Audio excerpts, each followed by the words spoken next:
Chapter 741. Yang Chendong suddenly thought of using greenhouses to grow crops. However, since he did not have any fertile land and had not made the necessary preparations, he decided to let Crimson City prepare the greenhouses and greenhouses. Before these things arrived, there was no need to inform Yu Mian. Yu Mian did not know what Yang Chendong was thinking, but he was waiting for these words. On the prairie, without sufficient strength, one would not dare to do anything. Now that he had the protection of Yang Chendong and the army, he was overjoyed. Yes, sixth young master, please wait for the good news next year. Yu Mian left happily, leaving Yang Chendong behind to mutter in his heart, looks like there's a need to use force to intimidate others. If you want others to be afraid of you, then you have to learn how to show your fist and let others know how developed your muscles are and how powerful you are. Just as Yang Chendong was thinking about who to find as his opponent, an opportunity came knocking on his door. That night, the director of the First City Security Bureau, Feng Liang, came to visit. He brought with him news that someone was investigating the situation in the First City, and was even trying to instigate a rebellion among the commoners in the city. Coincidentally, the mercenary army had won the battle and defeated the 50,000 cavalry led by Agador, allowing many of the commoners in the city to see hope. Some of the young and strong among them wanted to join the army. While contributing their strength, they also wanted to fight for a future for themselves. However, because there were too many captives from the battlefield and the mercenary army's food and fodder were all supplied from the outside, the number of troops had already reached a limit and could not be increased anymore. Thus, they did not choose to expand the army, and the young and strong people in the city naturally did not have the chance to join the mercenary army. At that time, it just so happened that Feng Liang was dealing with this matter. Due to various considerations, he gathered a few good young seedlings together and established a militia system, allowing them to be responsible for some of the security in the city. It was impossible to give them food, but they could still be given some silver every month. It was precisely this action that caused many people from the Security Bureau to appear in the city. And this time, it was these people who had contributed. They discovered that there were outsiders who had entered the city and were still contacting the commoners. They felt that something was wrong, so they took the initiative to contact them. In the end, they found out that the other party's identity and purpose were actually trying to persuade the commoners to rebel. This was tantamount to breaking the stable life they had painstakingly obtained. How could these secret agents agree? They immediately took the man and sent him to Feng Liang. Who is it? And who does it represent? There was not the slightest bit of nervousness on Yang Chendong's face. He had been looking for someone to show off his muscles, and now that someone had come knocking on his door, he had no reason to be unhappy. The sixth young master. Feng, of course, from the Golden Family, the Mongol, the Golden Horde. The Golden Family? Yang Chendong nodded thoughtfully. After the death of Genghis Khan, only his direct descendants, namely the descendants of Jochi, Chagatai, Ogdi, and Talyue, were known as the Golden Family, and qualified to inherit the throne of the Khans. After Talyue's son, Monk, became the great Khan of the Mongol, the range was further narrowed down to the descendants of Talyue. Later, the Yuan dynasty emperors and the Ming dynasty Tatar Khans, such as Dayan Khan, were all from this line. The descendants of Genghis Khan established 4 Khanates, namely the Golden Horde, also known as the Kipchak Khanate, the Chagatai Khanate, the Ogdi Khanate and the Ilkhanate. The Golden Horde was the territory of Genghis Khan's eldest son, Jochi, and grandson, Zibadu. Because they were the descendants of Genghis Khan, they were called the Golden Family by the Mongols. They had great influence in the entire grassland. The Golden Horde was now the most powerful branch of the Golden Family. Until now, they had occupied and ruled Russia, which spanned across the Eurasian continent, for more than 200 years. Yes, they are from the Golden Family. This Wu Siki relied on this relationship and was very arrogant. Even if he was captured, he did not have any intention of lowering his head. Feng Liang nodded and reported. He did not dare not to report anything that was related to the Golden Family. After all, this family represented the Orthodox and had great influence on the grassland. For example, the leader of the Walla, Yes Hen, was originally a strong military commander. He was also quite capable and ruled a strong grassland army. But why did he disappear in the end? After all, he was not a member of the Golden Family. His force was also seen as a rebel army by the Mongols and was not orthodox. It was possible to be strong for a short period of time, but after a long period of time, everyone would ostracize you. If you still wanted to be king, you would be digging your own grave. Now that Yang Qindong was about to face the Golden Family, it was inevitable that he would have to think more about it. Feng Liang stood there and did not say anything. He was waiting for the sixth young master's decision. If the sixth young master was not afraid of the other party, then of course, he would teach the other party a lesson. If he had some concerns, then he would let the other party go. Sometimes, showing weakness did not mean that one was really weak. It was just a preparation to be stronger. This kind of waiting did not take long. Yang Qindong said, "Interrogate this person carefully. The Golden Horde is thousands of miles away. We have to find out how this person came to the first city so quickly. Interrogate him carefully. I am afraid he will not speak casually." Feng Liang said with some difficulty. "Haha, if he does not speak, then you will use tricks. Don't say that the Security Bureau has no way to deal with him. In short, find out all the details about him and learn more about the Golden Horde. If the conditions are right, we will choose to take the initiative to attack." Yang Qindong looked at Feng Liang with a faint smile. When he said this, Feng Liang was shocked. He did not expect that the sixth young master was not afraid of the Golden Horde and even wanted to attack the Golden Horde. In this case, he certainly knew what to do. He immediately stood at attention, saluted and said confidently, "Sixth young master, please rest assured. I will definitely find out if he wet the bed when he was young." Since Yang Qindong had made up his mind, Feng Liang did not have any worries. When he returned to the Security Bureau's prison, the one who would suffer would be Wu Qixi. Relying on his background of the Golden Horde, Wu Qixi was used to being arrogant. Wherever he went, who would not give him some face? This was also the reason why he dared to go against Feng Liang. This was also the reason why he dared to openly collude with the people in the city to oppose the mercenaries. According to Wu Qixi, with his identity, even if he attracted the attention of the mercenaries, they would not dare to do anything to him. Didn't the Han people say that envoys would not be killed when two armies fought? Moreover, he was a member of the Golden Horde. But what he did not expect was that Feng Liang, who was very polite before, suddenly showed his fangs and tested all kinds of torture on him. Wu Qixi, who was used to being arrogant wherever he went, could not endure such pain. Even if his name was translated into Chinese, it meant loyalty. But at this moment, when faced with torture, he chose not to be loyal and told everything he knew. Just as Yang Qindong thought, Wu Qixi did not come from the Golden Horde. Time did not allow for it. The reason why he appeared in the beginning city in such a short time was that he came from the Gobi Mongol. As a member of the Golden Horde, Wu Qixi did not allow others to establish a strong force on the grassland. Anyone who dared to do so would be regarded as a provocation to the Golden Horde. So, he stood up and came to the beginning city. After getting all the information he wanted, Feng Liang reappeared in the city lord's mansion early the next morning. With a pair of slightly bloodshot eyes, he reported the situation to Yang Qindong. Gobi Mongol? They really don't learn from their mistakes. Yang Qindong couldn't help but think of Tuoya's appearance in his mind, especially the pair of magnificent big breasts. It was really difficult for people to forget after seeing it. Yes, it's the Gobi Mongol. According to Wu Qixi, after he arrived there, he was warmly received by Khan Sud. Soon after, he heard about our beginning city, and then he volunteered to come. Feng Liang also smiled. He had a feeling that the sixth young master would not let the Gobi Mongol go easily this time. His feeling was soon confirmed. Yang Qindong narrowed his eyes and said, "Very well, after all, we have to show off our muscles. Then we'll choose them." Yang Qindong was determined to send troops to the Gobi Mongol. Wu Qixi's matter was just an excuse. He wanted to use this matter to warn some of the surrounding forces how powerful the mercenaries were. They'd better not have any ideas about it.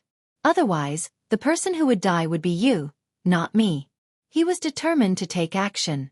Soon, all kinds of information about the Gobi Mongol were sent to Yang Qindong like snowflakes.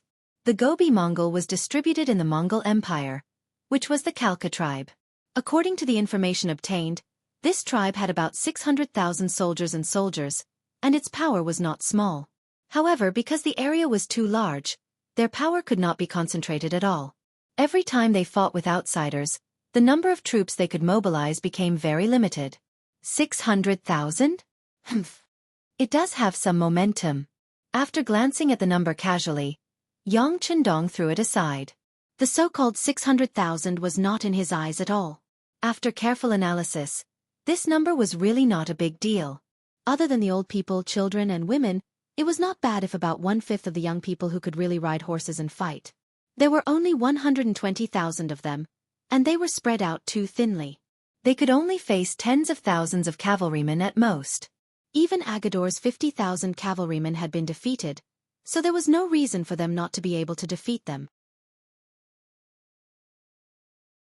Chapter 742. Besides, even if it had a deterrent effect, if the opponent chosen was too weak, the effect would be limited. Summon all divisions and commanders for a military meeting. After issuing an order to Beta Persei, Yang Chendong walked straight to the newly built military building in the city. It didn't take long for the grassland to erupt into an uproar. 2 consecutive news broke the peace of the grassland in summer. The first news was that the beginning city had begun to open up wasteland nearby. Although the season was not right, it was obvious that they were preparing to plant crops next year. It was said that there were hundreds of thousands of acres of fertile land. This was naturally not much in the Central Plains, but on the grassland, where war could break out at any time, this courage seemed a little big. Some of the powers were still wondering why the mercenaries were so daring. Were they not afraid that after planting the seeds, they would be robbed when it was time for the harvest? Just as this thought was still echoing in the minds of some of the leaders of the surrounding forces, the second news came. In view of the fact that the Mabe Mongolians had instigated Wuxia of the Golden Family to come to the beginning city to cause trouble, the mercenaries decided to fight back to shock the people. In other words, the mercenaries were going to choose the Mabe Mongolians as their opponent. The news had just been spread out, and some people were still confirming the authenticity of the news. The mercenary army had already gathered and went straight out of the city to the Jianghu area of Mabe Mongolian. As if to strengthen the deterrent effect, this time, Yang Chendong personally led the troops. The troops were 5,200 people from the 3rd Division of the Cold Front, 3,000 people from the Jurchen Cavalry Regiment, 3,000 people from the Tatar Cavalry Regiment, and 3,200 people from the Reinforced Cavalry Regiment. A total of nearly 15,000 cavalry went out of the city. Tiger's Main's Independent Regiment, the 2nd Reinforced Cavalry Regiment, and the Logistics Regiment were left in the city. There were more than 10,000 people in total. Even if the enemy attacked, it was absolutely no problem to defend the beginning city for a certain period of time. The army exited the city. The mighty cavalry marched for several hours before exiting the city from the north and east gates. Then, they gathered at one place outside the city and headed straight for Jianghu in a seemingly mighty manner. From the first city to the Jianghu area, one of the places that couldn't be bypassed was the Tatar-controlled Jianghu city, which was also known as the Lingji Spring in the future. General Mu Ren, who was guarding the city, was terrified when he heard the news that 15,000 mercenaries were approaching.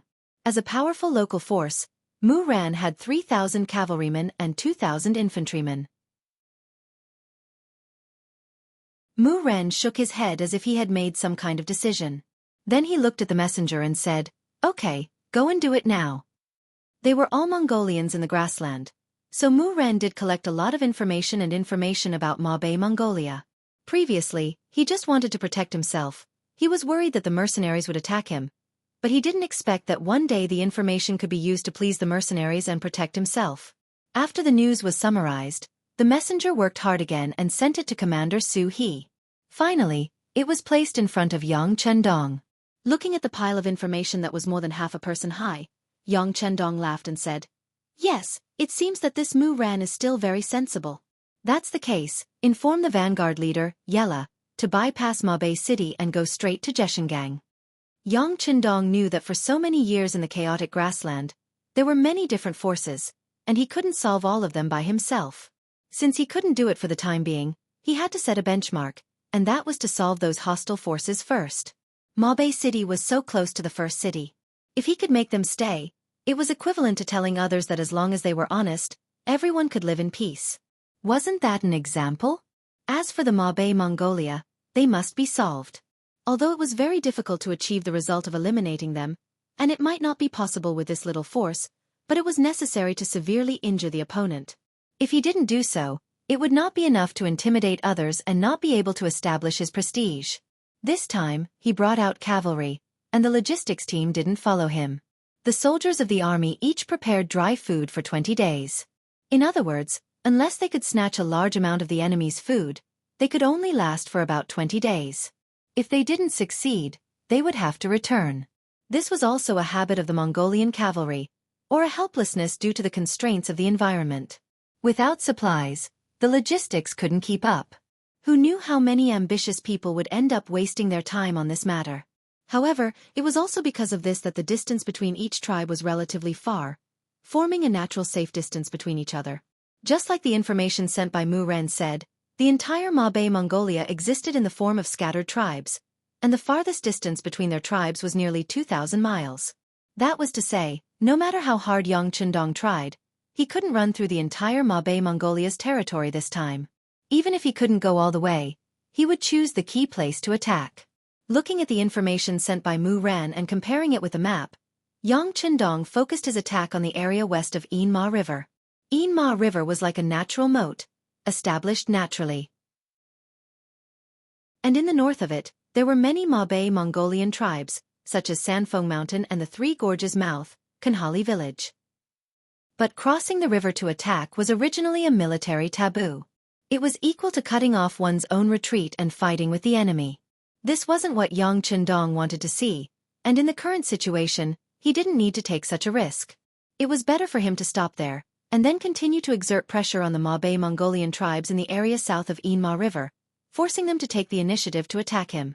This was equal to turning passivity into initiative, and as long as the mercenaries made a big enough noise in the Jianghu area, he wouldn't worry about the Mabe Mongolian tribes not being fooled and not coming to find him.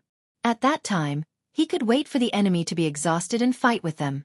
After making up his mind, the mercenaries were like a flying arrow, passing by the edge of the city and rushing straight to the Inma River area. Mabe Mongolian tribes. They had already known about the mercenary army's sudden invasion before the army had even arrived at Wanda City. After so many years of operation, it could be said that their scouts were everywhere.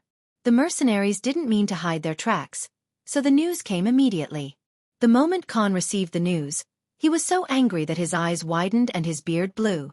The mercenaries are so arrogant and infuriating.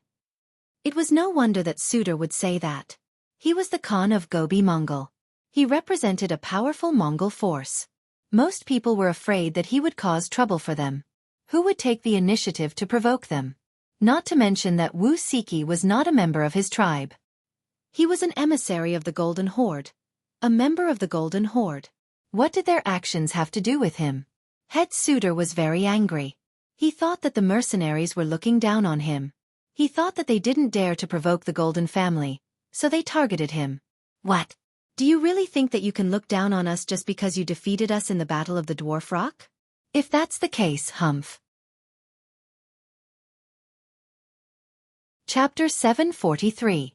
Suda did not immediately say what he was about to snort, but the expressions of his subordinates in the tent all changed. Zamubala, the burly man with the name of White Tiger, stood up and said, "Great Khan, think twice before you act. We're not afraid of the mercenaries, but there's no point in fighting with them since we're the ones who stand out. It'll only benefit others." "Yes, Great Khan, this kind of thing that benefits others is not worth it." Another general, Bao Yin, also stood up and expressed his opinion. Both of them felt that it was not worth fighting with the mercenaries. Perhaps there was no benefit in winning, and it would only damage their strength if they lost. However, the mercenaries had defeated Agar Dorji's 50,000 cavalry, which made them feel afraid and did not want to fight.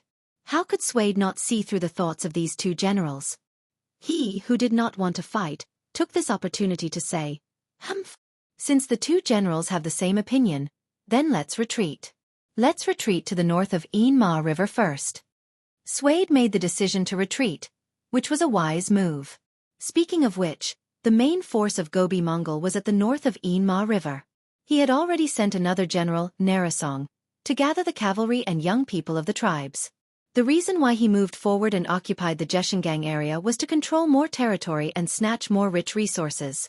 However, now that the mercenaries had appeared and built the first city, it was equivalent to destroying all of his ideas.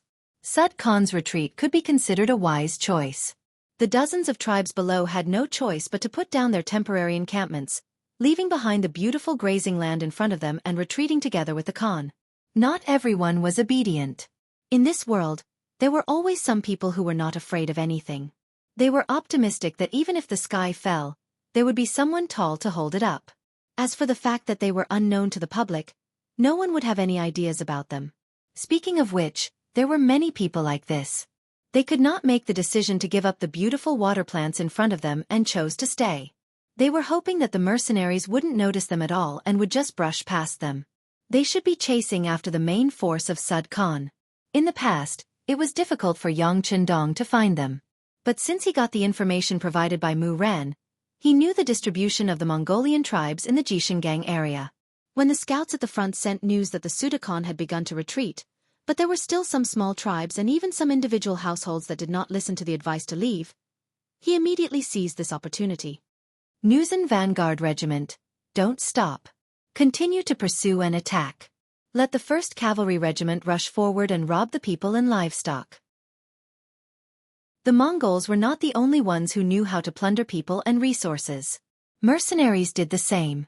Currently, the first city was in the midst of development and construction. What it lacked the most was population. These were all good seedlings. According to their attitude of wanting money more than their lives, if these people were brought to the first city and saw the prosperous development there, they would not leave even if they were driven away. Yang Qindong's analysis was right. Those who knew that the mercenaries were coming but still did not give up their current territory were those who wanted money more than their lives.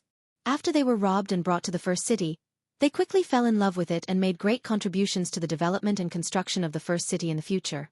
But that was all in the future. Let's talk about the present. When the head of Wind Chaser Regiment received the military order and began to plunder the Mongolian tribes separately, many people were shocked by this behavior. Didn't they say that robbing people and things was their specialty? Why did these Han Chinese troops learn from them?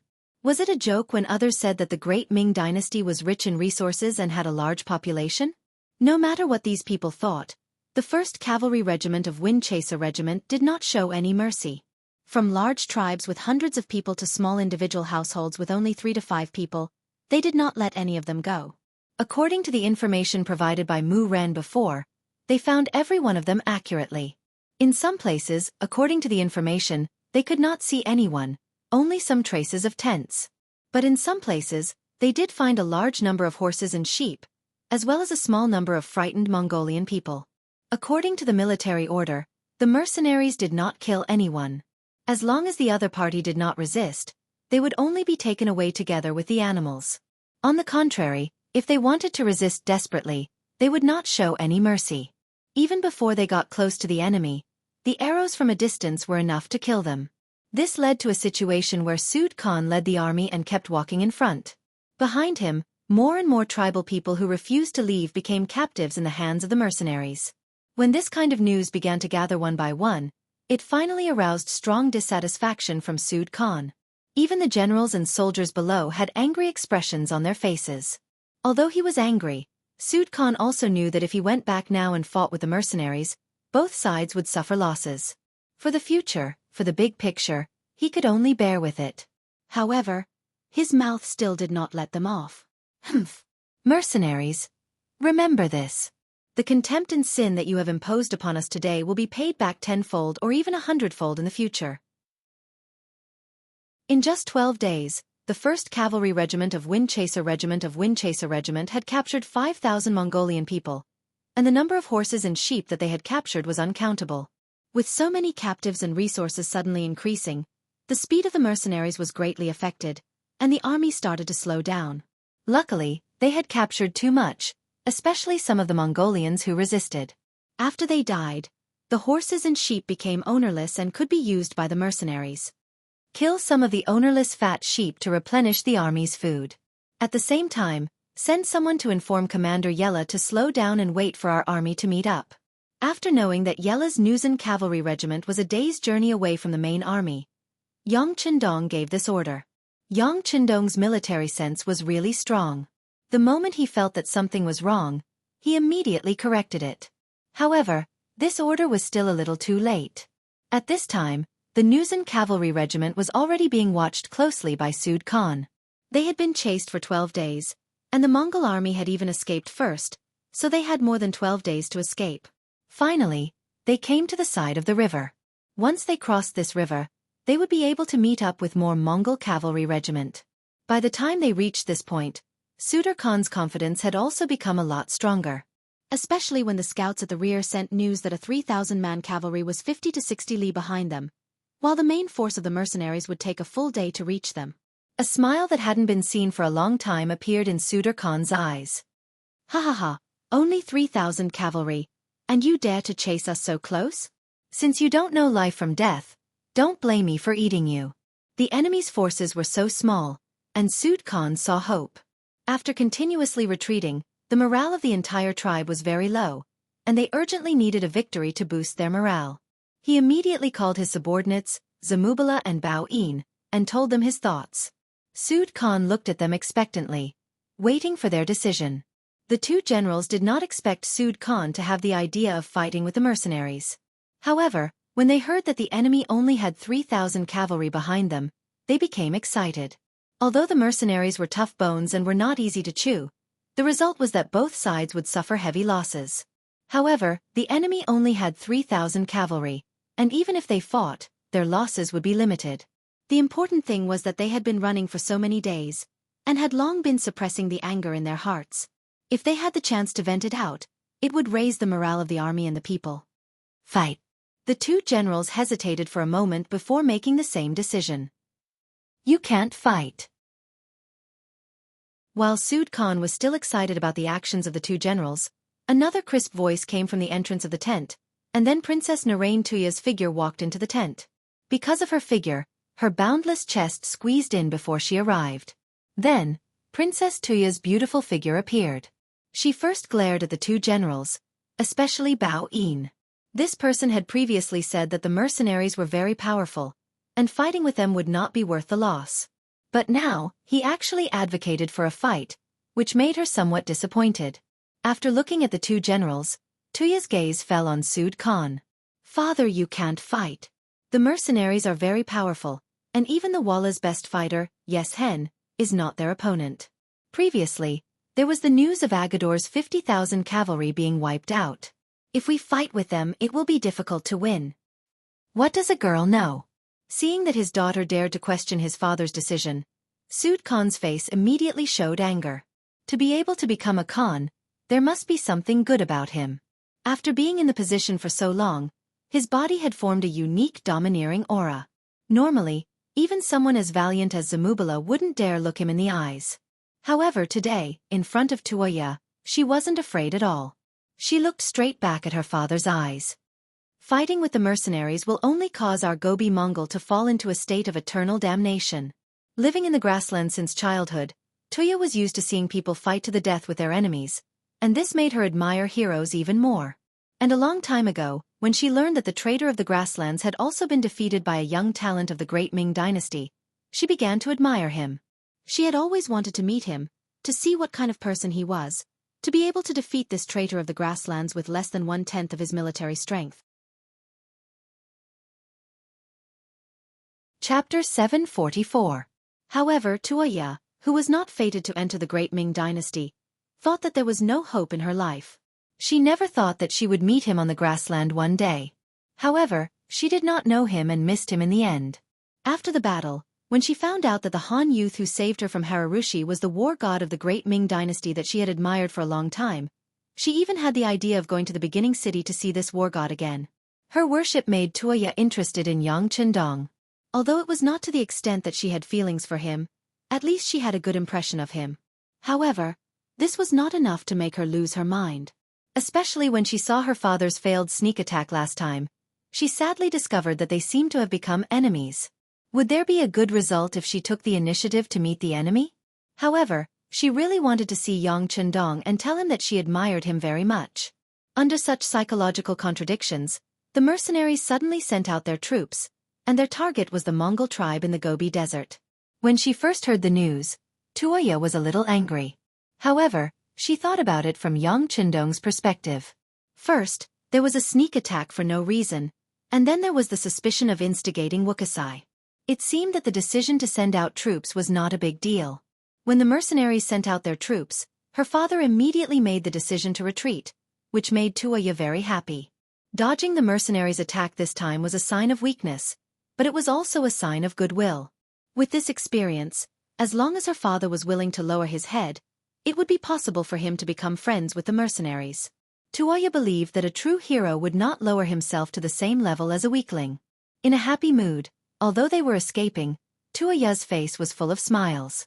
However, now that she suddenly heard that her father was going to fight with the mercenaries, and it was going to be a fight with many people, she wanted to take advantage of the situation and immediately stopped him.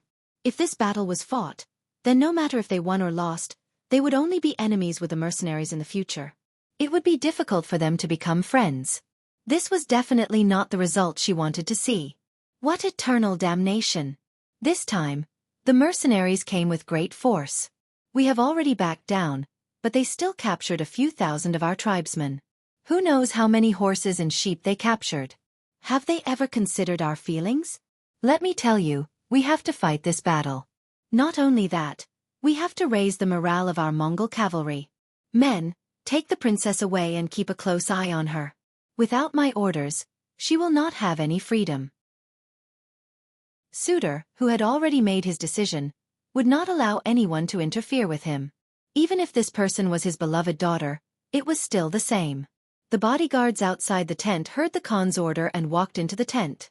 They looked at Tuoya with an innocent expression and said, "Princess, we are just following orders. Please don't make things difficult for us." After saying that, someone came forward to invite Tuoya to leave. "Father, you can't hit him, or you'll regret it." Tuoya was taken away, but her voice still echoed in the air. "Don't bother about her. What does a girl know about important matters? How about this? Let's first discuss how to eliminate these 3,000 mercenaries." Suede forcefully banished his daughter's cries in his heart and continued to discuss military matters with the two generals. The Inma River was less than 100 miles ahead. When the Nuzan cavalry had chased them all the way here, they naturally slowed down. As the commander, Yella had the ability to command. He also knew that it was not a good idea to go in alone. However, he still chose to follow so closely. He wanted to wait for the enemy to cross the river before attacking them halfway. He wanted to achieve victory to show the Nuzan cavalry's ferocity. "Reporting, Commander. The 6th young master has given the order. He wants us to stay here and wait for the army to meet up." In the temporary military tent, as they were waiting for the news of the Mongol army crossing the river, a messenger came in and passed down Yang Chendong's order. Just as this messenger appeared, another scout that had been sent to the front also rushed back. "Reporting, Commander, the Mongol army has begun to cross the river." "It has begun?" Ha ha! Yella's face was filled with excitement. After chasing for more than 10 days, the opportunity had finally come. Yella was still laughing when the Vice Commander Lu Dai suddenly said, "Commander, the 6th young master has just given the order." "Sai, what do you know? Haven't you heard that when a general is out there, he can't follow orders? Furthermore, although the 6th young master is strong, he is not at the front lines and does not know what is happening here. Naturally, he can't make the most accurate judgments." Yella waved his hand casually. He had already received news that the 1st Cavalry Regiment behind them had already made their move. Not only had they stolen countless horses and sheep, they had also captured more than 5,000 people. This was a great achievement. He had been jealous of this for a long time. Now that he finally had a chance to show off, how could he give it up? Even with Yang Chendong's military order, Yila still had the idea of fighting a war. Otherwise, what was the point of him trying so hard to become the commander of the vanguard? If he did not have a chance to show off, wouldn't he be letting down the word vanguard? "Commander, but..." Lu Dai still wanted to say something. Yella waved his hand impatiently and said, "All right, if you are afraid, I will leave you with a battalion of cavalry here to wait for the main forces." It was obvious that Yella was angry. At this time, how could Lu Dai choose to stay? He nodded and said, "All right, then I will fight with Commander." "Ha ha, that's right. Men, go scout again. When you see the Mongolian vanguard crossing the river and boarding the rafts, report back immediately." Yella laughed heartily, as though he could already see countless merits waiting for him. Lu Dai could no longer stop Yella from sending out his troops. After he left the tent, he called for a soldier and said, "Bring 2 horses and leave." You must inform the 6th young master immediately. Tell him that we are going to attack the Mongolian vanguard. Yes. The man nodded, then turned and left quickly. Lu Dai looked at the departing figure and sighed. Let's hope that Commander's decision this time is right. The Mongolian vanguard had already started to cross the Inma River. Under the transport of the rafts, countless livestock and civilians crossed the river and left. However, what the outsiders did not know was that the Mongolian vanguard that had just been transported across the river had turned back. They quickly hid on both sides of the river. Due to the terrain, the scouts of the Jurchen cavalry regiment could only watch from afar and could not get close at all. This little trick was hidden from them. When he saw that there were only 5,000 to 6,000 enemies, the scout immediately turned around and reported the news to Commander Yella, who had already advanced 30 miles to the rear. After waiting for 10 hours, the opportunity finally appeared. Yella didn't want to wait a moment longer. She immediately gathered the troops and rode straight to the side of the Inma River. In front of the river, Sud Khan and a few other generals did not leave. They had been waiting for the mercenaries to come closer. However, after 10 hours, most of the vanguard had left, but the enemy still had not appeared. They could not help but feel anxious. Don't tell me the mercenaries are trying to chase us to the north of the river? Don't tell me they have no intention of fighting? Why don't we charge back? No, once we charge back, the enemy will have too much time to retreat. We won't be able to catch up to them. With a distance of 30 li, everyone was riding on horses. No matter which side it would be difficult to catch up to the other side. Amidst the discussions, Suder Khan's expression turned ugly. Could it be that the mercenaries were really that careful? If that's the case, I'm afraid there won't be a chance. Just as Sud Khan and the other generals were sighing at how timid the mercenaries were, a scout finally ran over and reported loudly. Khan, the mercenaries have moved out. They are approaching us from 30 li away. Oh! Haha, they're finally here? As if he had won the lottery, Sud Khan laughed out loud. The enemy had finally taken the bait. Now it was time for him to perform well. Pass down my orders. Make preparations according to the previous plan. The various generals also left with excitement in their hearts, looking for their own troops that were lying in ambush, preparing to outflank and besiege the other party. Under the anticipation of everyone, the Nuzan cavalry finally appeared after more than 2 hours. When they were about 5 li away from the river, they saw more than 2,000 Mongols anxiously crossing the river on wooden rafts. Haha, just in time, Yella said happily. The enemy had less than 3,000 people, and they were running away in a hurry. They couldn't form any effective fighting force. If they rushed up now, they would be able to kill a lot. In this way, as the leader of the vanguard, he didn't disgrace his mission this time. Attention everyone, charge with me, blow the bugle. Toot toot toot toot. A loud bugle call sounded, and the 3,000 cavalrymen rapidly approached the side of the horse-drinking river. The sound of hooves landing on the ground caused clouds of smoke to rise. Under the setting sun, it was like a broken song of doomsday, blowing the bugle call of war. They're finally here. Everyone pay attention. Get off the rafts and fight. Archers, attack from afar. Everyone else, get on your horses and charge.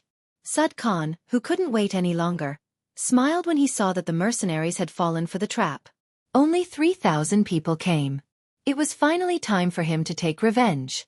The Mongol army methodically defended according to the previous plan. Many soldiers even got on their horses and flashed their sabers.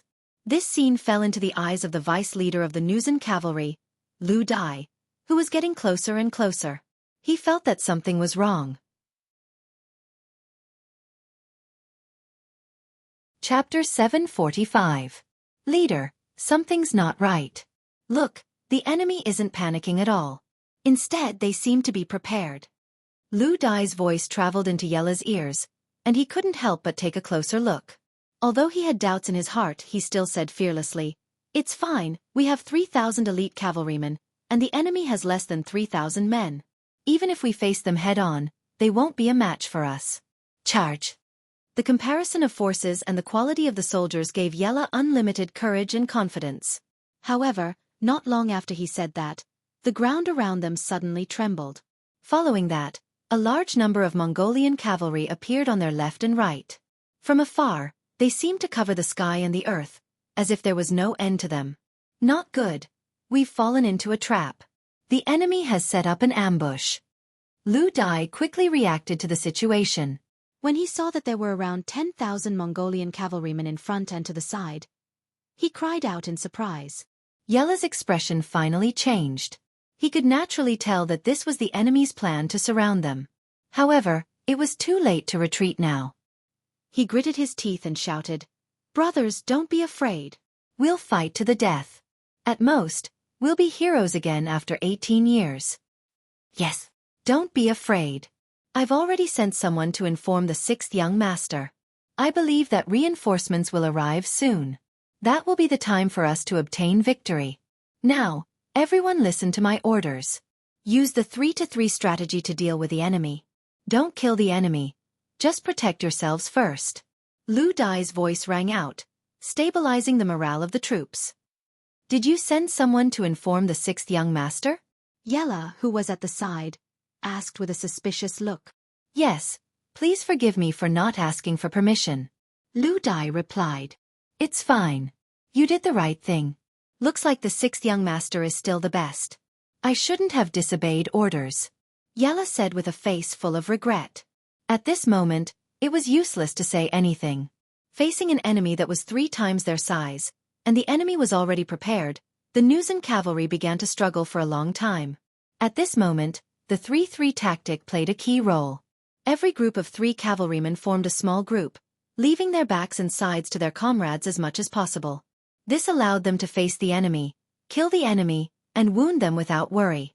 Facing the sudden encirclement, the mercenaries were actually able to remain calm. This was out of the expectations of the Mongol cavalry. But no matter what, since the battle had already begun, there was no reason to stop. Relying on the fact that they were already prepared and had a large number of people, they charged in from all directions. Soon, the 2 sides were engaged in battle. The sounds of war horses neighing and the angry shouts of the cavalry rose and fell one after another.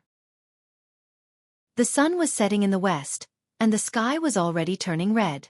Bright red blood flowed out in front of the horse-drinking river.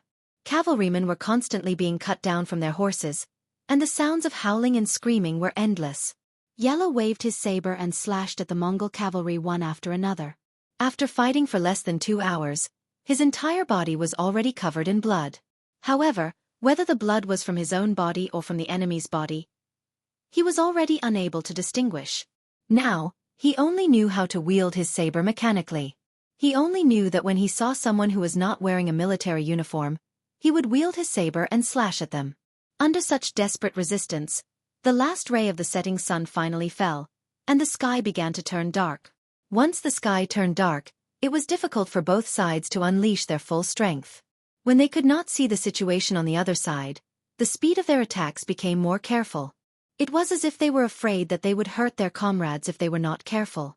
Using this opportunity, Yela could finally heave a sigh of relief. The continuous slashing just now seemed to have used up all the strength in his body. When he finally had a chance to rest, he felt that his right arm holding the saber had become very heavy. It was as if in the next moment, he would not be able to raise it again. Who is it? Although he was very tired, he was still alert. When he felt that someone had appeared beside him, he instinctively slashed his saber. But it was immediately blocked. Then, the familiar voice of the vice commander, Lu Dai, rang out. "Commander, it's me." "Lu Dai, haha, you're still alive. How are you?" When he heard Lu Dai's voice, Yela forced a smile. His face was filled with relief. "I'm fine. The soldiers and I fought according to the 3-to-3 strategy. There weren't too many casualties." As he spoke, Lu Dai had already come to Yela's side. When he got closer, he could finally see that there was a thick layer of blood on Yela's body. He could not help but ask softly, "Commander, are you injured?" "No, this is the blood of the enemy," Yela said proudly. But at the same time, he knew that he had reached his limit. He might not be able to kill more than a few enemies before he was really injured and killed. Hearing that Yela was not injured, Lu Dai was relieved. He then looked around and said, "Commander, it's dark. The enemy can't attack, but they should be lighting up torches soon. If that's the case, I'm afraid our situation won't be too good." I know. Let's do this. Inform the soldiers to follow the Mongolian army. If they retreat, We will retreat too. Don't raise your torches. If you see someone with a torch, then he must be an enemy. Kill him. Yella nodded and gave the order to attack the enemy. Both sides were now in a mess. It was really you and me, you and me. There was no distinction between them. At this time, if anyone dared to light up a torch, they would be the first to be lit up. They would unavoidably become a target for everyone. Yes, Commander. After Lu Dai agreed, he said to the few soldiers beside him, "Go and pass on the commander's order. If you don't see where our brothers are, shout. This way, everyone can hear you." In the darkness, they stopped the Mongol army from killing people. At the same time, they also stopped the Nuzan cavalry from giving out orders. Fortunately, the voices could be heard clearly in the darkness. After a series of shouts, the soldiers quickly knew what was going to happen and how to deal with it. The shouts also reached the ears of the Mongol army. In fact, they already had people holding torches and preparing to light them up. After all, with torches they could differentiate between each other. They would know where to kill and who to kill. However, the shouts made some of the people who wanted to light up their torches hesitate. They were really afraid of becoming a target. However, there were still some people who did not believe in heresy. In the end, they still lit up their torches. The moment the light appeared, it was naturally very eye-catching in the darkness. When everyone looked towards the source of the light, there were also arrows that pierced through the air. There were even sounds of sabers being swung down the moment the flames appeared. Regardless of whether it was the archers attacking from afar or the sabers attacking from close range, there was only one result. All the Mongolian riders who lit up their torches became the target of everyone. They became the first targets and targets to be attacked. Not only that, when the torches were lit up, even some of the cavalry who were illuminated by the light were killed on their horses. Most of them were Mongol cavalry. There were also a few Nuzan cavalry who were killed. Bastard, I don't want torches. Don't light them up next to me. Otherwise, my saber is not to be trifled with. Seeing that not only the people who lit up their torches but also the people around them were about to be implicated, loud shouts rang out. These shouts were all from the Mongol cavalry. After all, everyone was afraid of death. Especially when they had the chance to win, no one wanted to die. The strategy of using torches to kill the enemy in the darkness failed. This was because everyone was too close. It was so close that the enemy could be 3 meters away from them. However, no one wanted to test it with their lives. No one wanted to gamble with their lives. This led to a strange phenomenon. They were clearly enemies, and they were very close to each other. However, on this night they were actually living in peace. Everyone seemed to have reached a tacit understanding, and were waiting for the arrival of dawn. They were all saving their strength. When the time came, it would be time for them to be at their wits' end. At the periphery of the battlefield, Swade's face was filled with despair and anger. He thought that with more than 10,000 cavalry, the most elite force by his side, it would be easy to deal with the 3,000 unprepared enemy cavalry who were surrounded by him. With just one charge, it would crush the enemy's fighting spirit. That would be the time to reap the fruits of victory. However, after fighting for more than 2 hours, not only did they not scare the enemy, but the sky had also darkened. Now they could not even light up their torches and could only wait for dawn. This made him feel depressed. Zamubala and Bao Yin's expressions were not any better. However, they did not have any better ideas. Other than waiting, it seemed that they could only wait. Of course, it was not completely impossible. For example, they could distribute bows and arrows to the battlefield. This way, they could at least kill some mercenary cavalry. However, on the battlefield, it seemed that they had more cavalry. If they really did that, it would only cause a greater mutiny. They thought of withdrawing their troops, but they were also worried that the mercenaries would turn around and escape. If that happened, they did not know if there would be any hope for them to chase after them. This would not work, that would not work. They could only wait helplessly. The night seemed to be very long and the waiting time seemed to be very torturous. 2 hours passed. Then another 2 hours passed. After the sky darkened, it would be dawn. This was an iron law. Gradually, when a smear of white appeared in the distant sky, the sky also slowly brightened. With the arrival of dawn, the originally silent battlefield was suddenly filled with shouts of killing, and became lively again. Chapter 746. After a night of waiting, everyone felt like they were about to go crazy. Finally, they could see their opponents clearly and kill them with their swords. Everyone seemed to have used up all their strength. The clanging sounds were endless. After a night of hard work, the moment the two sides clashed, countless heads fell to the ground, countless riders fell off their horses, countless blood flowed, and countless lives were ended. The sky was finally bright and the difference in strength between the two sides was clearly shown. Looking at the battlefield, there were only about 700 people left from the original 3,000 Nuzen cavalry. Almost all of them were injured, and they all looked tired. On the other hand, the Mongolian cavalry from Mabe had lost even more men. Under the effect of the 3-3 strategy and the advantage of weapons like sabers, they had lost around 4,000 men. However, because of their advantage in numbers, they were still strong. Kill them all, don't leave a single one alive. Looking at the battlefield, the number of casualties on his side was even higher. Suder was sweating profusely. He finally witnessed the strength of the mercenaries. If he wasn't the one who ambushed them, it was highly doubtful that his 10,000 men would be able to defeat the 3,000 cavalrymen in a head-on clash. Suder Khan gave the order and all the Mongolian cavalry started the final charge with their advantage in numbers. Every Nuzen cavalry had to face at least 3 or 4 enemies. Luckily, the 3-3 strategy was still working. As long as their comrades didn't die, they didn't have to worry about their flanks. This allowed them to use their full strength and try their best to injure and kill their enemies. Even so, after a night of tension, the Nuzen cavalry had used up most of their strength. If this continued, it was only a matter of time before the whole cavalry was wiped out. Tong! Tong tong! Tong tong tong tong! Tong tong tong tong! The ground shook again and black figures started to appear in the distance. First, it was 1, then 10, then 100, 1,000. When more and more black figures appeared, a bright 5-star flag fluttered in the wind. In the early morning, it was very bright and dazzling. The reinforcements were finally here. After Yang Qindong gave the order for the vanguard to stop advancing, he felt that something was wrong. He was well aware of the combat power of the Nuzen cavalry regiment. It could be said that unless they used firearms like the 3 divisions of the Cold Front, no one would be a match for them if they only used cold weapons in a battle. He was satisfied with the strength of the Jurchen cavalry regiment, but at the same time, he was slightly worried. The stronger a person was, the more arrogant they would be.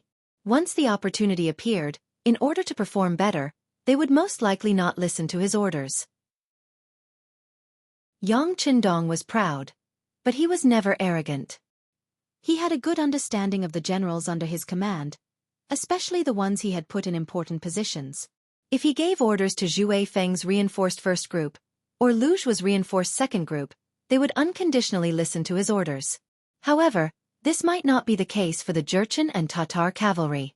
Because he was worried, Yang Qindong added another order, which was for the 3 divisions of the Cold Front to send a group to support them. It would be best if the Jurchen cavalry regiment listened to his orders, but if the situation changed, he had to think of a way to pull them back and try to stop them from moving ahead. In history, Ma Su was a smart person and was valued by Zhuge Liang. However, because of his arrogance, he lost his footing and caused the Shu army's plan to fail. Since there was a lesson in front of him, Yang Qindong had to be prepared. After receiving the order, the 3 divisions of the Cold Front personally led a group of fast horses and set off. They threw down all the heavy equipment and traveled light. While they were moving forward, they met the scout sent by Deputy Commander Lu Dai and found out what the Nuzen cavalry was going to do next. As a result, their footsteps became even faster. They rushed all the way and finally arrived at the battlefield 10 hours after the battle had ended. At this time, the Jurchen cavalry regiment was basically crippled. The original 3,000 cavalry was only left with 600, and they had lost 4/5 of their forces. This was the Jurchen cavalry regiment. Their combat strength was really high, and they could even fight one-on-one with the scouts. If it was any other cavalry regiment, they would have been wiped out and would not have been able to hold on until now. However, after 10 hours, they still had to rely on the darkness of the night. At this moment, they were like an arrow at the end of its flight. Facing an army several times their size and the Mongol elites from Mabe who were prepared, they had already used up all their strength. Blow the charge horn. The first unit will be the vanguard, the second unit will attack from the left, the third unit will attack from the right, the fourth and fifth units will follow me as the middle to charge. Seeing that the battlefield was right in front of him, Commander Wu Shang's eyes revealed a strong murderous aura. He was also very excited. The Jurchen cavalry regiment was not finished yet. This made him feel a sense of relief. At the same time, when he saw so many Mongol cavalry surrounding their allies, Wu Shang was really angry. Did they think that they were easy to bully? Since they dared to set a trap for the mercenaries, then he would kill them until their parents could not recognize them. The first unit of the 3rd Cold Front Regiment rushed all the way here because they wanted to fight. The opportunity was right in front of them. From the regiment commander to the ordinary soldiers in every combat squad, everyone became excited at this moment. Even the soldiers in the catering squad had their eyes shining with excitement. The first to charge out was the 1st Regiment, 1st Unit, 1st Company Commander Tang Long Tian. This was the former Zhenzhou Left Guard Commander Chen Shi of Baiming. He was a Grade 4 martial officer, but during the Battle of Liao River in the new Urgon-Dusi region, he lost to the mercenaries and became a captive. However, a general was a general. Once he straightened out his attitude and thought things through, it did not take long for him to display a strong military talent and personal qualities. In the end, he obtained a high score in the military examination. After that, a few regiments passed him an olive branch, expressing their thoughts of taking him in as a member. Everyone else was fine as long as they had a unit, but Tang Long Tian had so many choices that he was put in a difficult position. However, in the end, he still decided to join the 3rd Division of the Cold Front. Even though he could only start as a normal soldier, unlike the other units where he was given the position of squad leader, vice squad leader, or even platoon leader, he still made the decision. In his opinion, since he was going to join the mercenaries, he would choose the strongest unit to join. Gold would always shine. After Tang Long Tian joined the 3rd Cold Front Regiment, he was assigned to the 1st Regiment. His performance was outstanding, and he was promoted as an exception. In the end, he was promoted to the position of 1st Company Commander. Now, he was the vanguard of the vanguard, leading the 1st Company Commander and charging forward. The sudden appearance of the 5-star flag and the sound of the bugle horn were like a tonic that flowed into the hearts of Yella and the other 600 Nuzan cavalry soldiers. When they turned around and saw a large group of mercenaries charging from afar, many of them actually had tears in their eyes. This was the benefit of being an organization. Although it was free to do things alone, but once they met with danger, they could only face it alone. If they could not survive, then only death awaited them. With an organization, it was completely different. Just like what was happening now, the mercenaries had sent reinforcements. This meant that they would not have to die. Not only that, they could hold off the Mongol cavalry and perhaps even turn the situation around. Yella was able to become a regiment commander not only because of his bravery, but also because he was quick-witted. He immediately shouted, "Don't retreat anymore. Keep the enemy occupied and buy time for the main force to arrive." Roar! The 600 cavalry soldiers in the regiment all roared in agreement.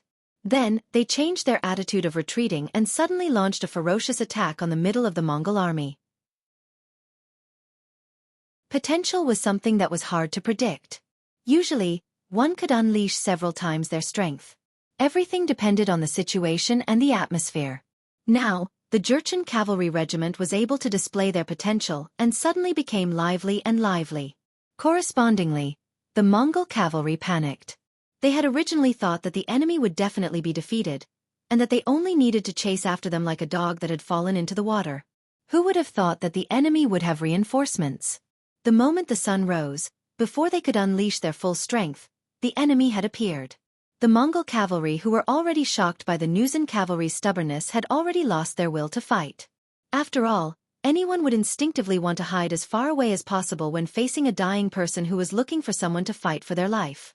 Now, not only was the Nuzan cavalry fighting to the death, there was also a mercenary army. How were they going to fight this battle? Many of the Mongol cavalry who had their own plans started to retreat. They tried their best to stay away from the Nuzan cavalry to save their own lives.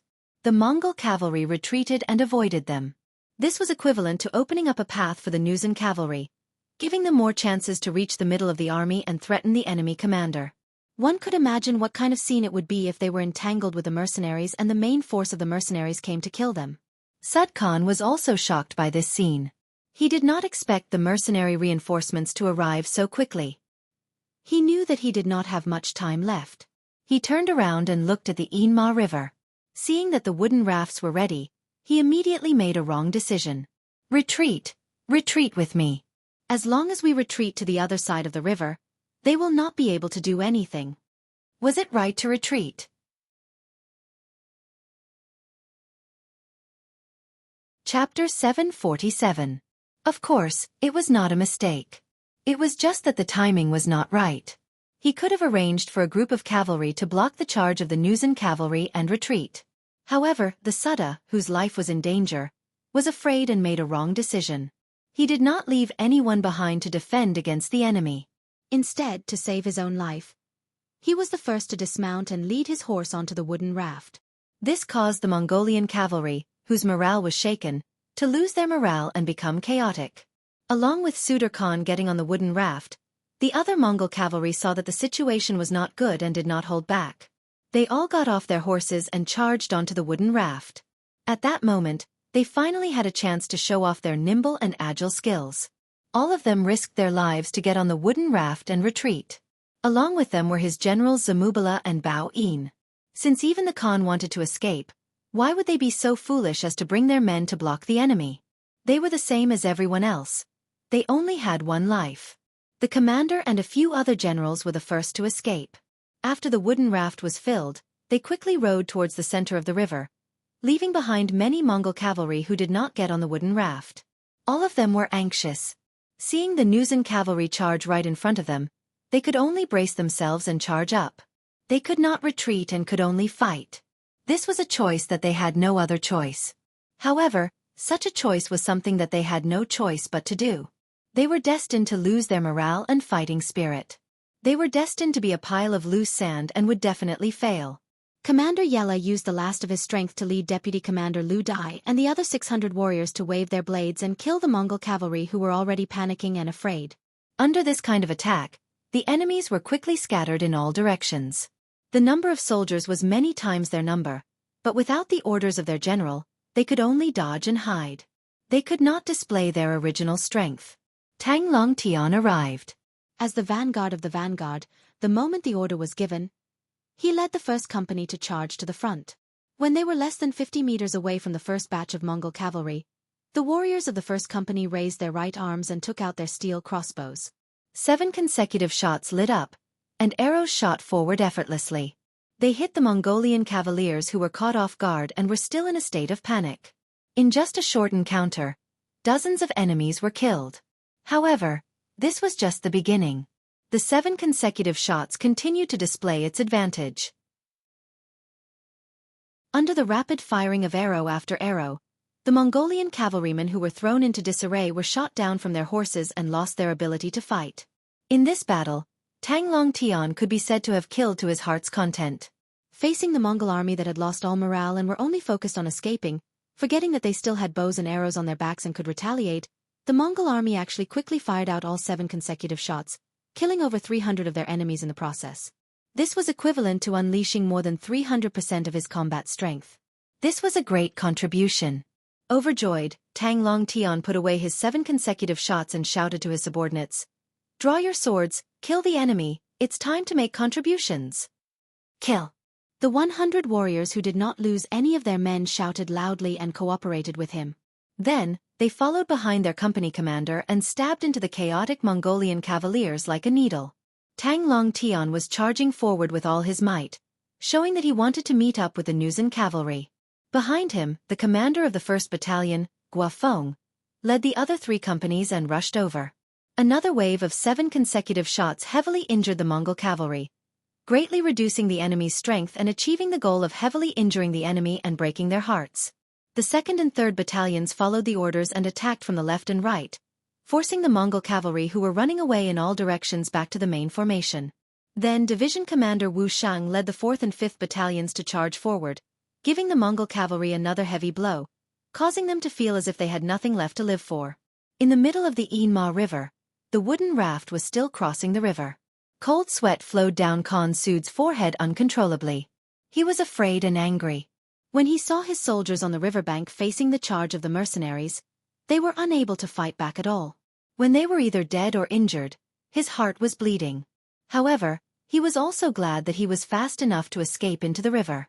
Otherwise, he might really be in danger.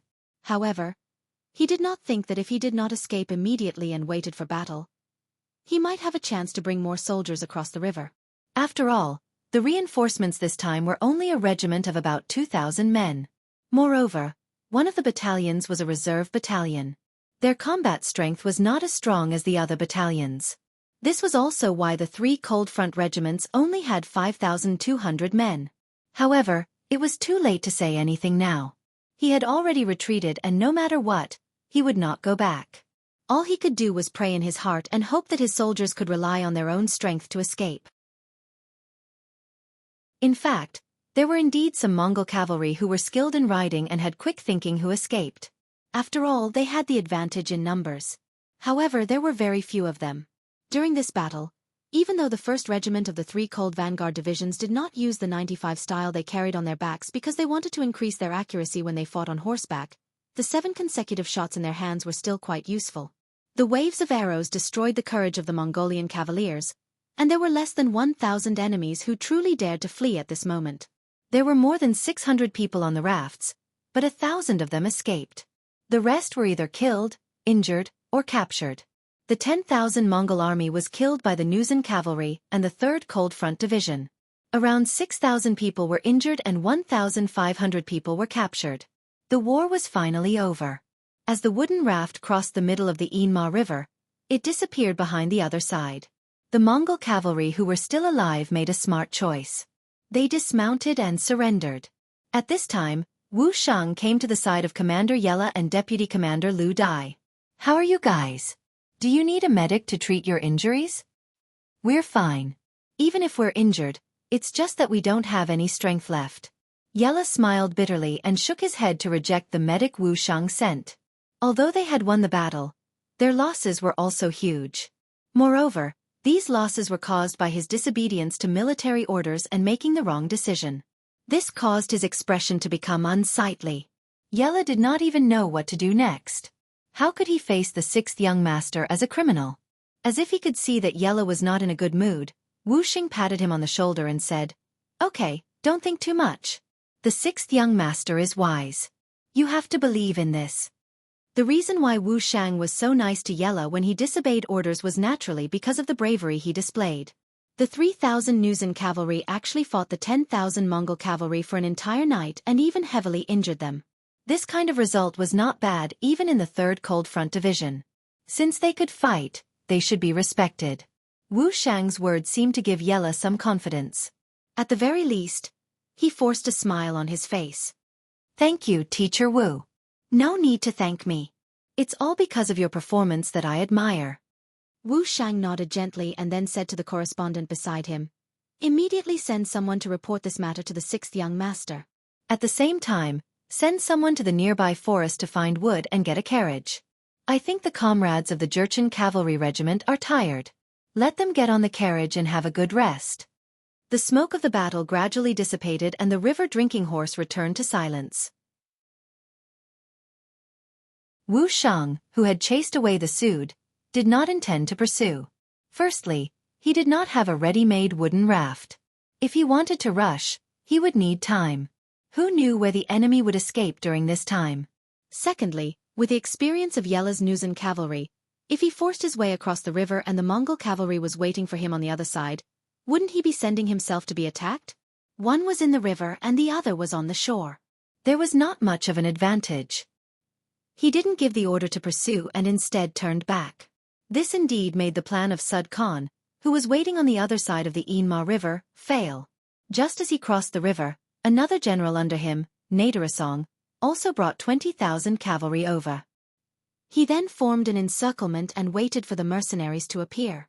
However, after waiting for a long time and not seeing anyone, the Sud Khan sent a wooden raft across the river. Only then did he know that the mercenaries had already retreated. "Khan, let's chase. They only have 2,000 people and most of them are tired. They can't be our match." Naderasong, who had not seen the strength of the mercenaries, suggested. How could the Sud Khan not want to turn the tables? However, thinking about the stubbornness of the mercenaries and the possibility of reinforcements appearing at any time, he shook his head and said, "Forget it. Let them be. Anyways, as long as they can't cross the river drinking horse, we will be safe. Our tribe will also be safe. The Sud Khan was really scared after being beaten. 2 battles in a row and 2 defeats. One of them was when he had the advantage in numbers and his plan had succeeded. However, he still could not take down the enemy. He really did not know how he could defeat the mercenaries. He was afraid and even had a shadow in his heart. This was the result that Yang Chendong wanted. He did not expect to completely destroy the Mongol army in this battle. The enemy had 600,000 soldiers and soldiers. Such an opponent was not something that he could defeat with his current strength. He did not have such a big appetite.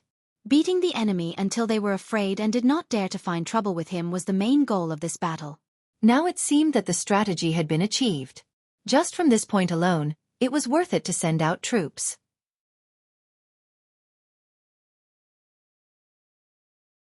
Chapter 748.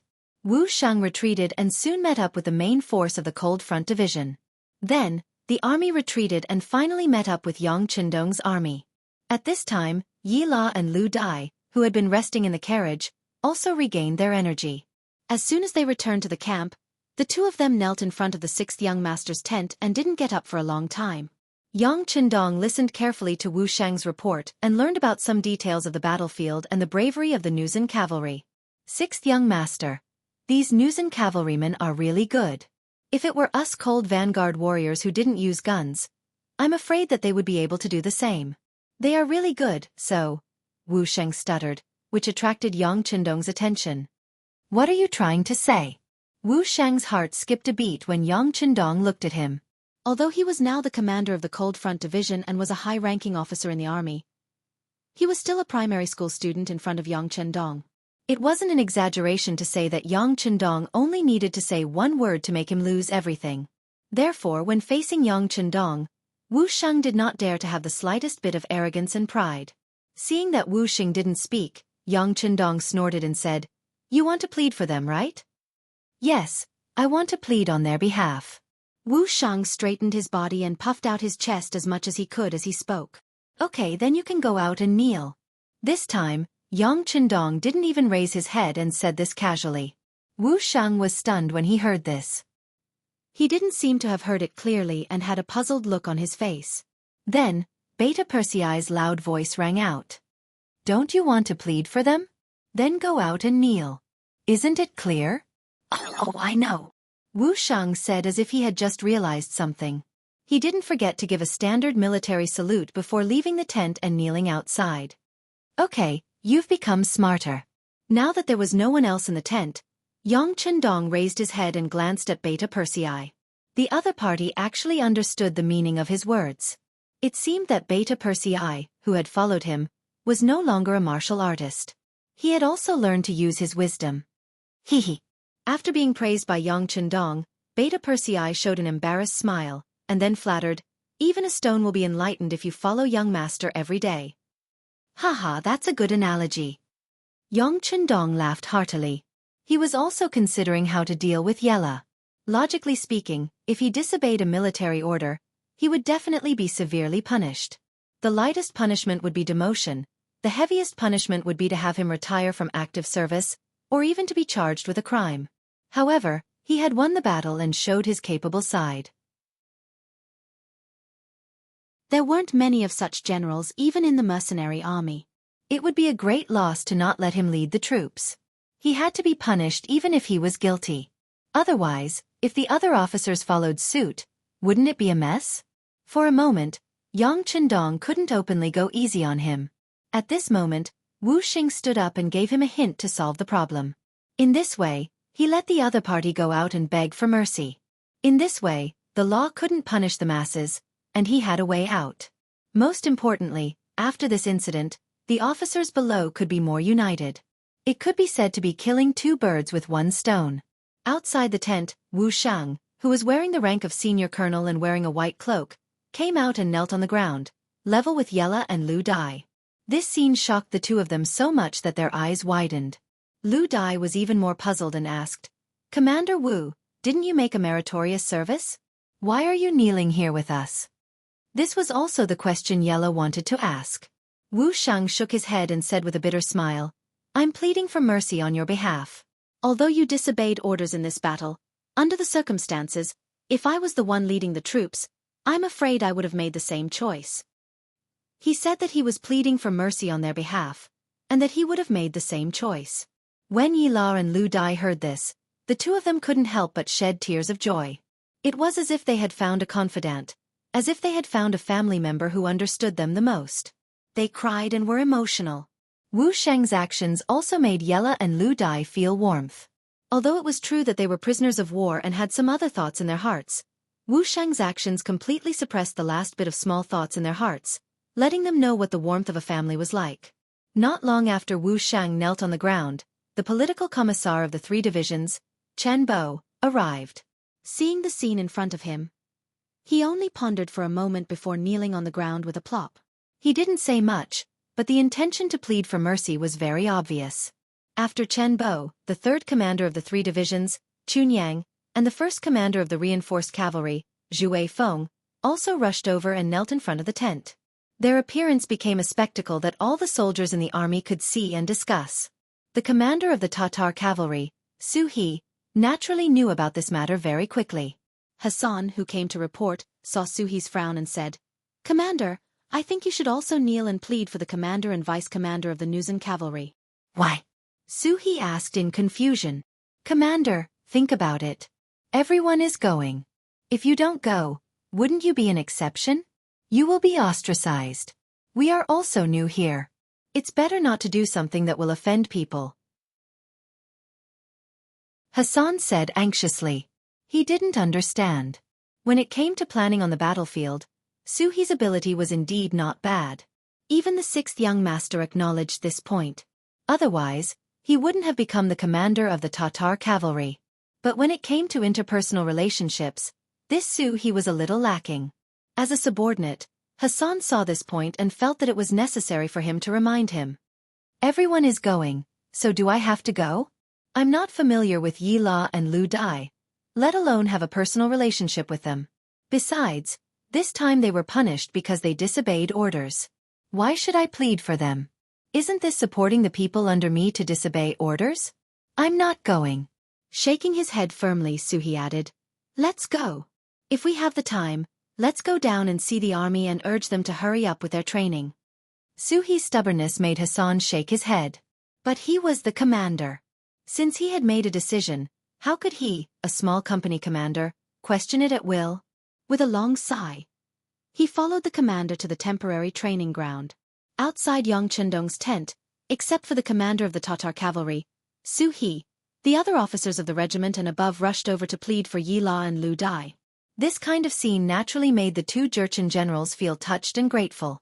In the tent, Beta Persei walked in and whispered in Yang Chendong's ear, "Young master, Commander Su He went to the training ground to supervise the soldiers under him." "Well, you did a good job." Yang Chendong nodded with satisfaction. He had expected that Su He did not come to plead for mercy. Since there was no friendship between them and he thought that Yi La and Lu Dai's approach was wrong, why would he plead for them? Wasn't this to embarrass the 6th young master? "He, I told you that Su He is reasonable."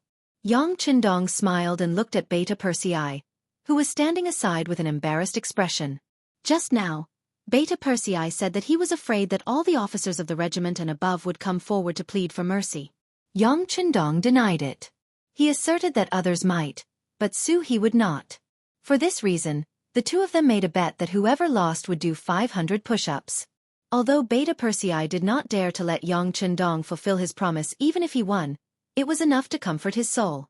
But he did not expect that he would still lose the bet. Seeing that Yang Chendong was staring at him, Beta Persei could only put his hands on the ground and began to complete the bet. Yang Chendong continued to close his eyes and rest, forgetting about the officers kneeling on the ground outside. Since he wanted to plead for mercy, he should look like he was pleading for mercy. By the time Yang Er was done with the 500 push-ups, the sky was about to turn dark. The master and servant walked out of the tent at a leisurely pace.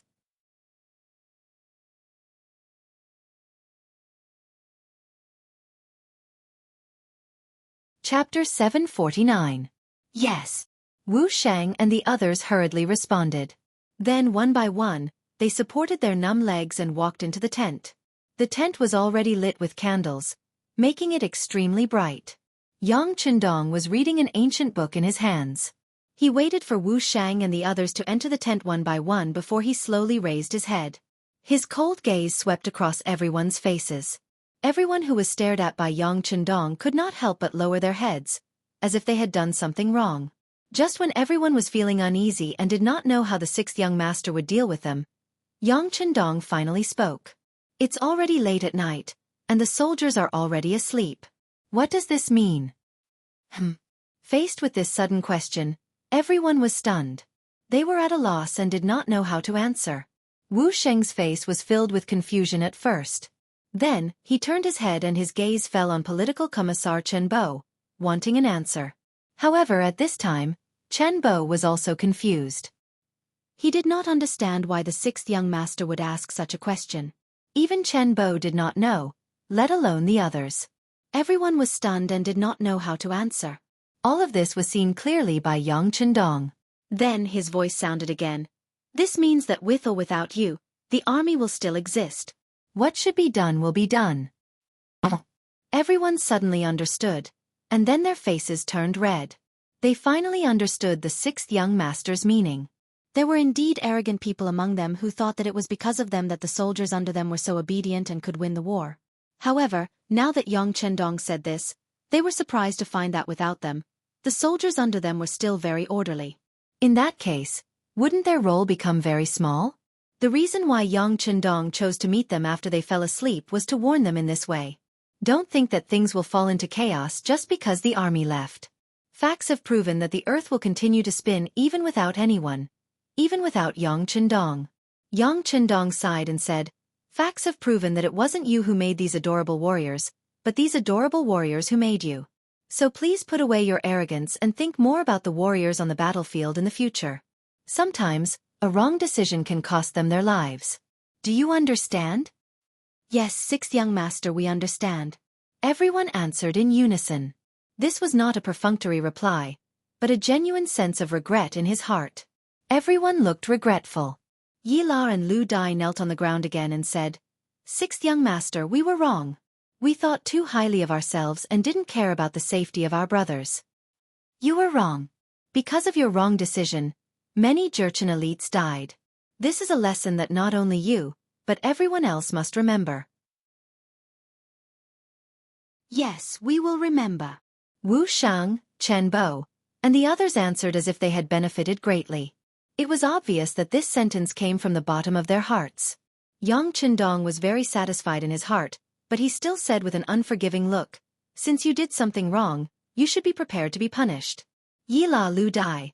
The two of you disobeyed military orders and made mistakes in command. Each of you will be recorded with a major demerit and your salary will be deducted for half a year. If there is a next time, you will be expelled from the army. Do you have any objections? Hearing that they could continue to lead troops, Yi La and Lu Dai did not dare to have any objections. They nodded and promised that there would not be a next time. As for the others, each of you will be recorded with a demerit and your salary will be deducted for half a year. Do you have any objections? Wu Shang and the others did not expect that when they came to plead for leniency, they would also be punished. They did not care about the salary for half a year.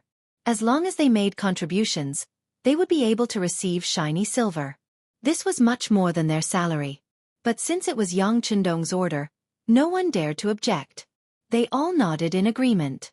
They did not know that the reason why he was so strict and even punished those who pleaded for leniency was because Yang Chendong did not want this to happen a second time. Otherwise, once someone made a mistake, the others would also plead for leniency. Wouldn't that be a mess? How would he be able to lead troops into battle? The matter was finally resolved. Wu Shang and the others returned to the barracks exhausted. Yang Chendong put down the ancient book in his hand and came to the sand table in the tent. He looked around and pointed to Su Yunsheng, the commander of the reconnaissance battalion, and asked, Are there any Mongolian tribesmen around here? There should be some, but they are all individual households. There is only one or a few households within a few hundred miles. We really can't let the army stay here. Su Yunsheng understood the meaning of the sixth young master and immediately gave an answer. Well, there is not much food in the barracks. It will be enough to eat mutton every day. Inform everyone to prepare early tomorrow morning. After lunch, The army will set off and retreat to the first city. Yang Qindong nodded and gave the order to withdraw the army. After a total of 24 days, Yang Qindong finally returned to the first city with the army. It was different from the previous trip. This time, there were countless horses and sheep, as well as nearly 10,000 Mongolian tribesmen following the army. As soon as these people entered the city, they were handed over to the city lord, Yu Mian. Yang Qindong himself went straight to the wasteland that had been reclaimed. There is strength in numbers. The words of the great ancestor were true. With the efforts of Yu Mian and the joint efforts of the soldiers who stayed behind in the city, 2,000 acres of wasteland had been reclaimed outside the first city in just over 20 days. Looking at the flat ground and the straight trenches, Yang Qindong was very satisfied. Not bad, not bad. We can consider planting in a greenhouse. The weather on the grassland was colder than inland. It was not an exaggeration to say that the weather here was cold for half of the 12 months of the year. This also led to the fact that in such a climate, there was only one season of crops. The natural climate factors made the lives of the people who were still dependent on food difficult. It was something that was difficult to change. But because of the arrival of Yang Qindong, this was destined to change. Planting vegetables in a greenhouse was the first reform that he wanted to carry out. Whether it was an army or a country, it was fine. If they wanted stability, they must first be able to fill their stomachs. Otherwise, if they couldn't even eat, who would work with them, and risk their lives together? There was a saying that went, if there is a difficulty, you have to do it.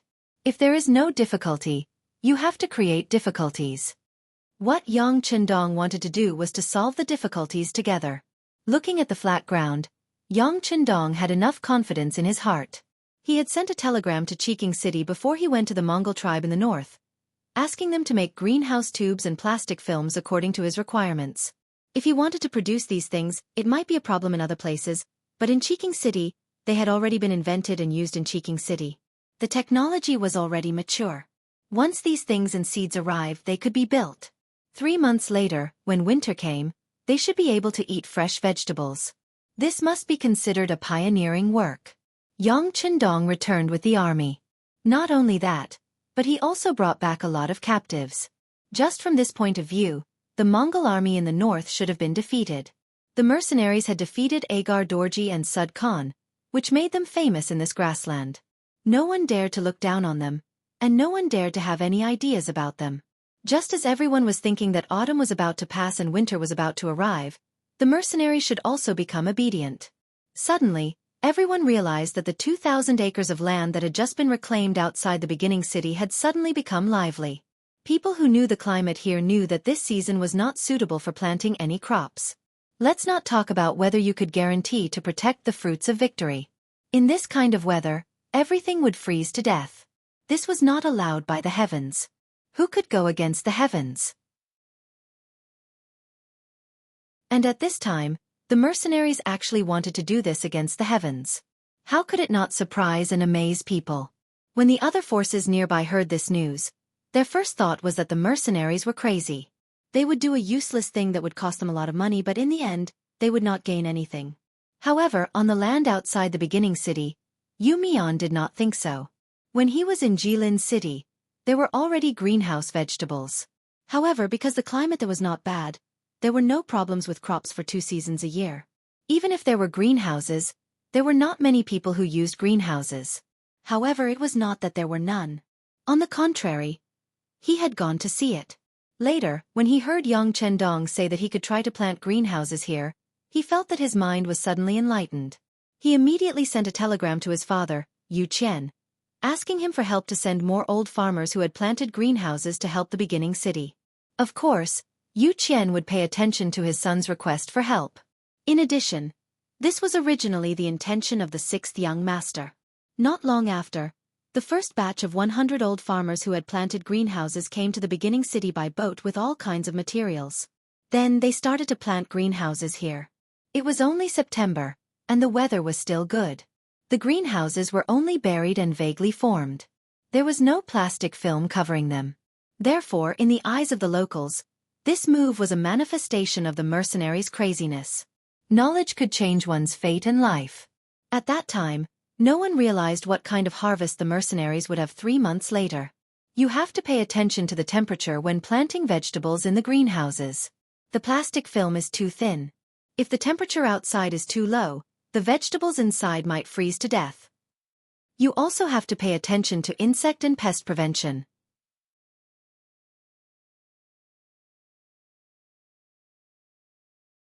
Chapter 750. We have to solve the problem of ventilation and sunlight. Once it snows heavily, we have to clean it up in time. Not only can we let the sunlight shine, but we can't let the heavy snow collapse the greenhouse. Yang Chendong introduced his experience to Yu Mian and the 100 old farmers. Although these old farmers were veterans in planting crops, the climate in Crimson City was different from that of the first city. He still had to list out the things to take note of one by one. Yu Mian and the old farmers listened with shining eyes. They had nothing but admiration for Yang Chendong. This sixth young master acted as if there was nothing that he didn't know. Anything that was placed in front of him was no longer a problem. Yang Chendong left the matter of planting in the greenhouse to Yu Mian and these experienced old farmers. Instead, he turned around and focused his energy on military training. As mentioned before, the weather in the grasslands would be cold for nearly half a year. How could the army get used to fighting in the cold weather? This was the focus of military training. Send a message to Crimson City and ask them to make more military cotton coats and light down jackets. Tell them that the quality must be good. If anyone dares to use inferior cotton to make up the numbers, they will bring their heads to see me. Yang Chendong said to Beta Persei, who was following beside him. He still remembered that such a thing had happened to the national army. In the cold weather, the soldiers wore cotton-padded clothes made of cotton without cotton and inferior black cotton. In the end, who knew how many people had frozen to death and frostbite? Such a mistake could never happen to him. If anyone dared to do so, they would be waiting to die. Inform Crimson City to make some hot water belts. Make sure that everyone has one. Didn't I tell them that the frostbite cream I gave them last time was already developed? Then mass produce it. All the anti-cold items should also be prepared. Yang Chendong listed out a bunch of items. This was what it meant to prepare for a rainy day. Opportunities were always given to those who were prepared, and you had to be prepared. In the first city, preparations were also being made to welcome the arrival of winter. One after another, fireplaces were built by Wu Hua and the other blacksmiths, and installed in the homes of the common people. What was worth being happy about was that Yang Chendong also found an underground coal mine not far from the first city according to his memory. Once he had this thing, it would not be difficult to keep warm in winter. At that time, the people here would go through their first warm winter together. It would be a very pleasant and joyful thing. Datong Military Headquarters. As Baiming's first line of defense against Walla's army, Commander Sun Hong felt a lot of pressure. He had sent letters to Baiming's capital 5 times to request for reinforcements. While complaining about the bad situation, he also requested the Imperial court to send reinforcements. On the surface, they were constantly writing memorials asking for help, but in their hearts, they were cursing Shi Heng's nephew Shi Biao's 8 generations of ancestors. If it weren't for this person's insatiable greed, which eventually disrupted the cooperation between Baiming's business group and Walla, how could the border be tense and the flames of war be raging? When he thought that the Walla's army led by Yes Hen had occupied the Hatao area and could attack Datong's mansion at any time, Sun Hong couldn't help but have an impulse to pull out his sword and kill people. It was just that now Shi Heng was deeply trusted by Zhu Qiyu. He had changed from Wuqing Count to Wuqing Marquis, and at the same time, he was also the commander of Baiming. He was in charge of all the military affairs and was already Sun Hong's superior. This suddenly made Sun Hong feel a sense of powerlessness. And just when Hatao had become Walla's possession, and it seemed that Datong's mansion would face a war at any time and might even be lost at any time, the other party suddenly stopped. The domineering Walla suddenly became so honest, which was naturally beyond Sun Hong's expectation. At first, he suspected that the other party was preparing for a war, or even preparing to transfer more Walla cavalry to participate in the war. But when he sent out all the scouts, the news he received was the opposite. Not only did Yes Hen not increase the troops in the direction of Datong, but he sent a part of the cavalry to defend the Mongolian area in the northeast. Could it be that something happened on the grassland again? Or was Tuachuo Buhua making a comeback? Sun Hong was naturally clear about the matter of Yes Hen cooperating with Agar Dorji to deal with Tuachuo Buhua. It was precisely because he was clear that he thought so. Therefore, he sent out some scouts to further places to gather information. More than 2 months after this person was sent out, he finally returned with news. The answer turned out to be that the Duke of Loyalty suddenly appeared on the grassland and built a first city. He continuously fought with Agar Dorji and Mabe Mongol and won both. Sun Hong was originally the deputy chief of Datong and had always been guarding the border. He had only heard of the Duke of Loyalty but had never met him. But he had heard a lot about his glorious achievements. He also knew that although this person was young, his talent in business was amazing, especially when it came to leading troops to war. He was actually outstanding among people. Previously, when Baiming's capital was in danger, it was he who brought a few mercenaries and some people from the capital's 5 cities warden's office to defeat the powerful Walla cavalry.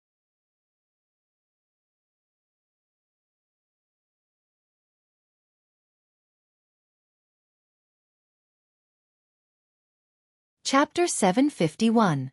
The establishment of Vietnam and Laos was indirectly tantamount to a falling out with Baiming and Southern Ming.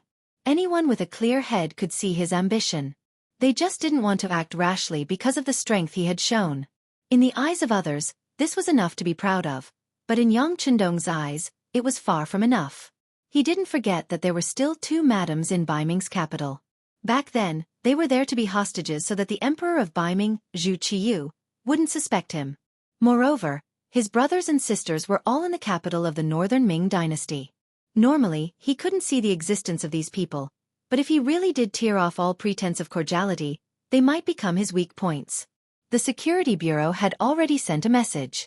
Whether it was the immortal abode in the capital, the residences of his brothers and sisters in heaven beyond heaven, or even the Yang family manor 15 li south of the city, the embroidered uniform guard spies could often be seen. They were watching these people to send a message to Yang Chendong. Don't go too far. Otherwise, these family members could be in trouble at any time. With these embroidered uniform guards watching, Yang Chendong couldn't send all his family members out of Baiming's capital at the same time. For the safety of his family members and to give Baiming enough deterrence, Yang Chendong chose to build a city in the northeast of Baiming, which was the origin city. This place wasn't like the south of southern Ming, where there were countries big and small for him to conquer and form enough influence. Since this was the case, he would build a new city here and have a force to threaten Baiming's imperial court so that they wouldn't dare to do anything to his family members. The establishment of the origin city didn't go against Yang Chendong's original intention when he came here. Its construction and existence had effectively deterred Wara. According to the Security Bureau, Yes Hen had become much more well-behaved. After occupying the Hatao region, he did not launch an attack on Datong Prefecture. He had achieved his initial strategic goal, which was to maintain the balance between Baiming and the grassland tribes. Now, what he needed to do was to make the first city even more powerful so that no one or any force would dare to have any ideas about it. As long as the origin city existed for a day, it would form a great deterrence to all the surrounding forces. As time passed, this deterrence would achieve the goal of subduing the enemy without fighting. At least it would be much easier to deal with than before. This was a relationship that complemented each other. The development of the first city had become the most important thing in Yang Chendong's eyes. Of course, building and developing the first city was only the first step. Next, Yang Chendong needed to do more things, such as continue to expand his territory and influence. In order to achieve the huge goal of the Han people walking at the top of the world in the future, whether it was Baiming or Southern Ming, Yang Chendong had no intention of conquering by force now. It was even possible that he would have to avoid large-scale attacks in the future. However, when it came to the land outside of northern Ming, he didn't have so many concerns. The problem was, if he wanted to expand, who should he choose as his next military target? After thinking about it, Yang Chendong's gaze fell on the northeast, on the land of Russia ruled by the Golden Horde. The Golden Horde was one of the few remaining Golden Horde families with the purest bloodline in the Mongolian forces. If he could take them down, whether it was to expand his power or to deter them, it would be of great significance. Think about it. Even the Golden Horde of Mongolia was defeated by the mercenaries. In a psychological sense, wouldn't the mercenaries be invincible? There was another important reason that made Yang Chendong make this decision. After more than 200 years of development, the current Golden Horde was no longer as strong as before. Now was the time to go downhill. According to the development of history, even if he didn't make a move, the Golden Horde would be destroyed by the rising power of Russia in less than 20 years. Since that was the case, there was nothing to worry about. Taking advantage of the situation was the best time to take action. In order to achieve the goal of severely injuring or even destroying the Golden Horde, Yang Chendong had already begun to formally consider which army would set off from the first city for the expedition. Logically speaking, the best person to lead an expedition was himself.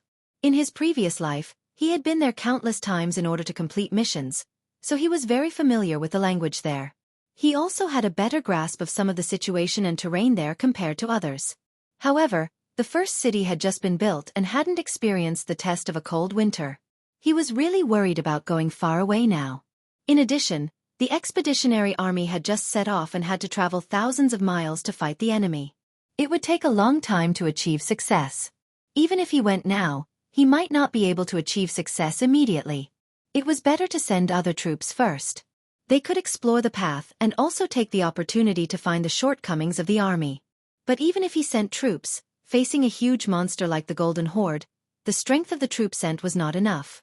It would just be a joke. After thinking about it, Yang Chendong decided to send the 3 divisions of the Cold Front to the front line. The 3 divisions of the Cold Front mainly used the 95 style.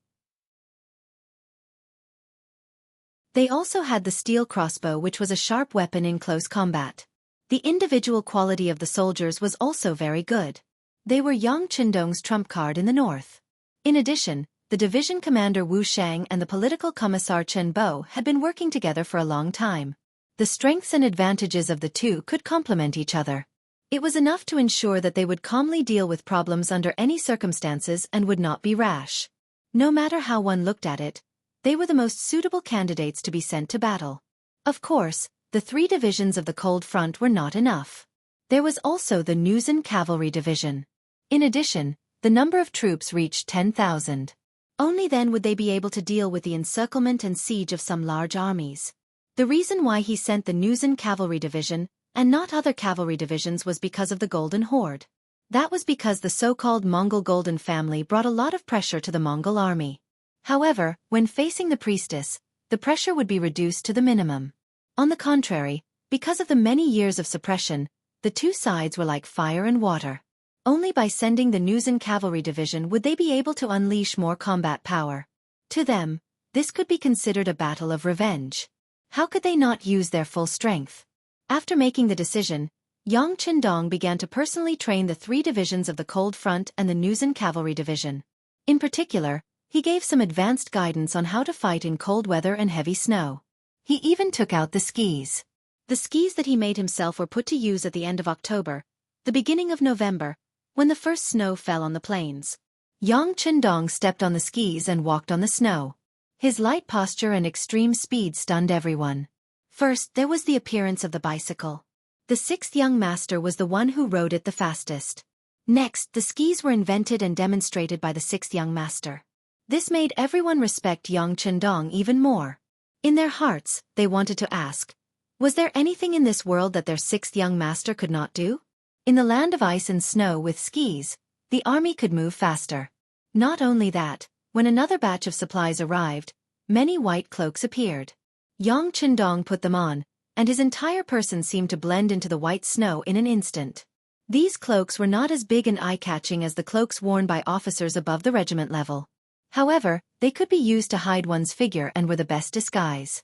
If the enemy did not keep an eye on them and did not have information beforehand, they would not be able to see them even if they slipped under their noses. All right, you have the equipment. You can train with it now. When you are done training and the army departs, I, the young master, will personally send you off. Yang Chendong patted Wu Shang, Chen Bo and the others on the shoulders before turning around and walking out of the training ground. Wu Shang and Chen Bo were both very excited about Yang Chendong's favor, and the fact that they were allowed to lead their troops into battle alone. Speaking of which, from the 3rd Regiment to the 3rd Division of the Cold Front, they had always been by Yang Chendong's side. Rather than saying that they had won every battle, it was more accurate to say that it was the 6th young master's good command and battle plans. Now, the fledglings could finally fly freely in the sky. How could the two of them not be excited? This did not mean that they did not want to be under Yang Chendong's command anymore. It was just that they wanted to prove their abilities. There was already news that the Cold Front was considering forming an army. It was very likely that the first army would be built in the rear headquarters, Xianxia City. The first commander would also be Lang Song, the former commander of the 1st Division. Since they were going to form an army, both Wu Shang and Chen Bo would not be limited to the position of a division commander and political commissar. They also wanted to take a step forward and become a commander from a division commander. In order to achieve this goal, they would need to put in more effort and gain more military merits. Only when they were free to command in battle would they be able to unleash their full potential. In order to achieve this goal, Yang Qindong had just left the training ground when Wu Shang's voice rang out. Train hard, train as hard as you can. Try to familiarize yourself with using skis as soon as possible and make a name for yourself. Yang Qindong did not need to worry about the enthusiasm of the army's training. Not long after leaving the training ground, he arrived at the greenhouse base. More than 2 months had passed. When it was first built, it was still early autumn. But now, it was already early winter. When the surroundings were covered by snow, the vegetable greenhouse base was indeed a scene of exuberant green. It was said that no matter how busy City Lord Yu Mian was, he would take the time to come here and take a look. It was as if his mood would become very good after seeing it. Yang Qindong would also come here every few days to see the results of his guidance. With the addition of 100 experienced farmers and some technical guidance from Yang Qindong, the green greenhouse base was developing smoothly. The moment they entered, their eyes were filled with green, giving them a feeling of joy of a harvest.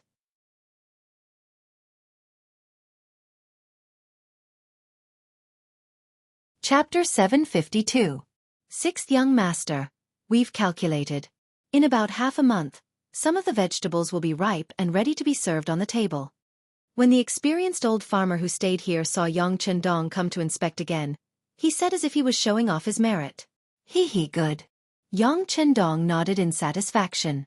Looking at the patches of green in front of him, he was as happy as looking at piles of gold. It was not an exaggeration to say that the value of green vegetables in this place was not much different from gold. At this time in the past, other than the mutton that the people of the grassland ate all year round, most of the vegetables that were buried deep in the cellar, such as radishes and cabbages. Of course, because of Yang Qindong's appearance, there was now an additional potato. But no matter what, with only these few vegetables being exchanged, there would be a time when people would get tired of eating them. Now that these various varieties of green vegetables could be taken out, there was no need to worry about the sales even if they were sold at a high price. The only thing to consider was the lack of ingredients and the lack of supply. Unknowingly, Yu Mian also appeared in the greenhouse base with a face full of excitement. When he saw that Yang Qindong was also here, he almost jogged all the way over. Sixth Young Master, you're really amazing. Don't flatter me. Yang Qindong smiled at Yu Mian. This is not flattery, these are sincere words. If you don't believe me, you can go to the city and listen to what the people in the city say. They all see you as a god, as someone sent by Changtian. Yu Mian's words were not exaggerated. After seeing the progress of the greenhouse base, he deliberately arranged for 100 people in the city to enter the greenhouse base to observe every day. It was the appearance of these 100 people every day that turned their surprise into excitement.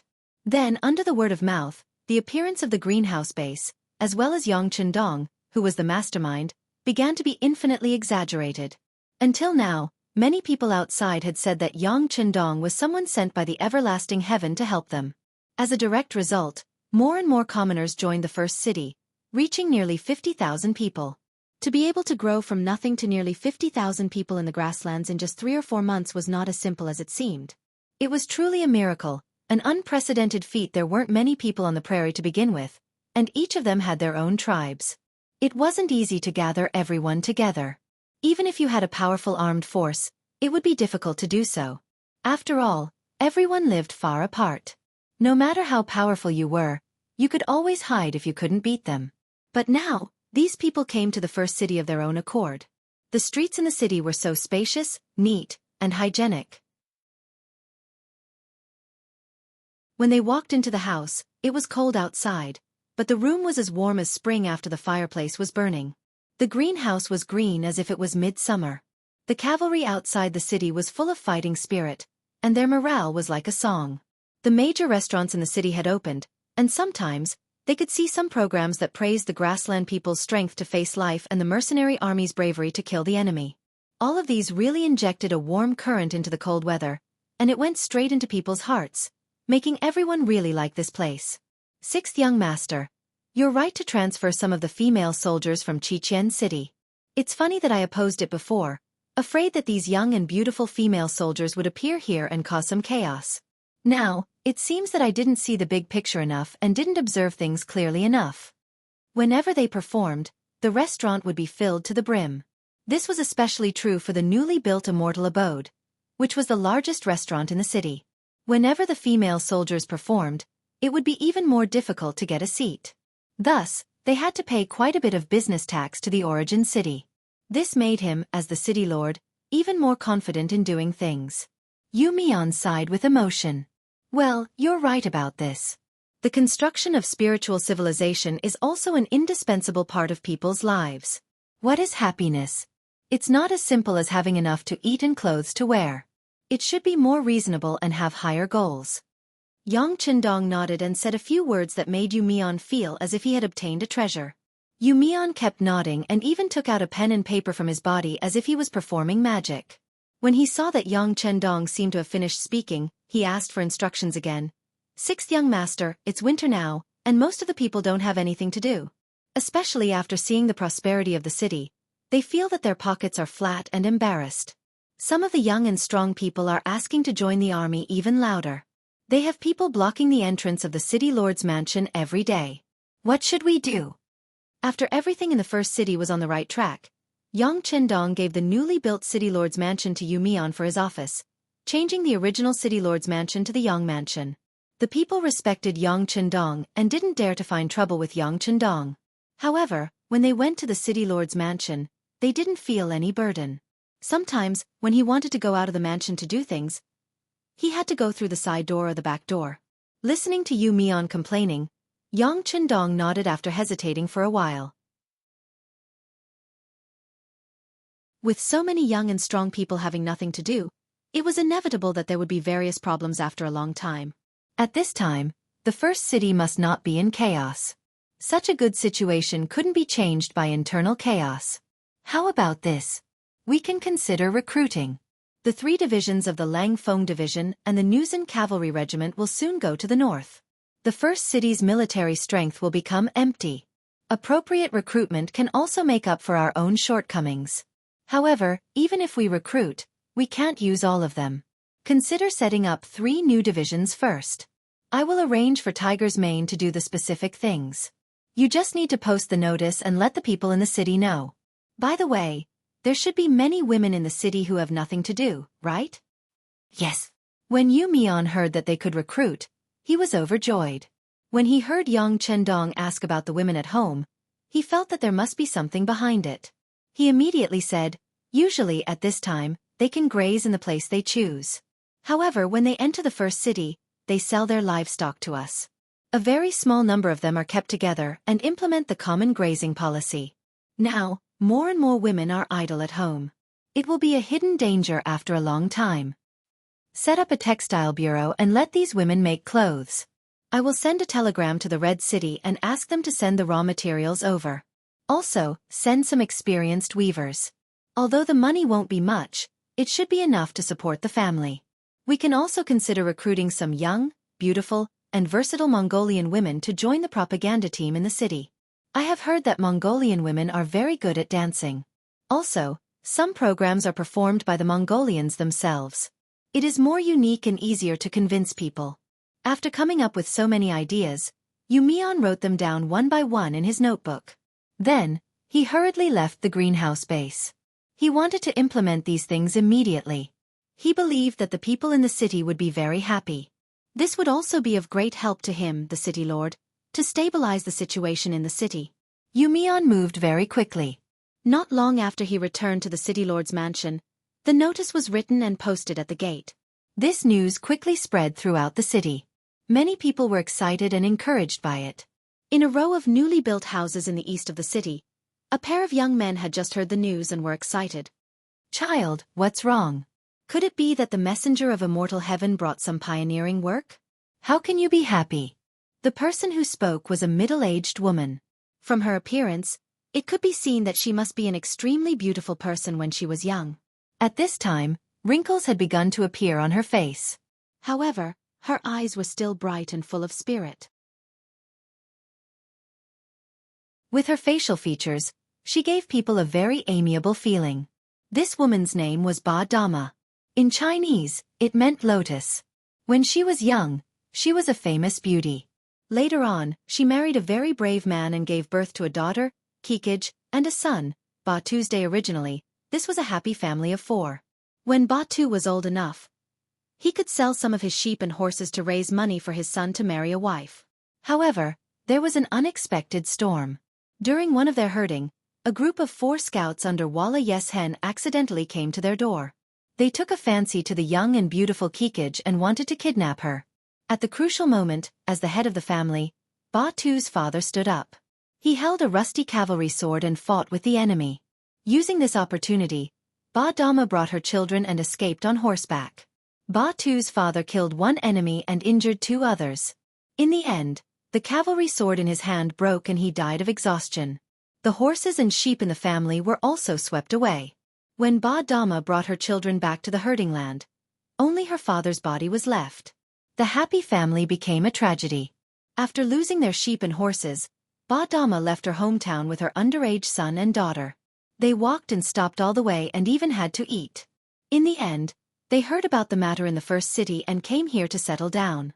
At this time, it had been 3 years since his father was killed. Ba Tu had grown up into a young man. Kikij was very beautiful and outstanding. However, after 3 years of running, the old mother, Ba Dama, finally collapsed from exhaustion. If Kikij and Ba Tu had not gone to the mercenary hospital in the city to ask for help, her mother would not have been able to hold on until now.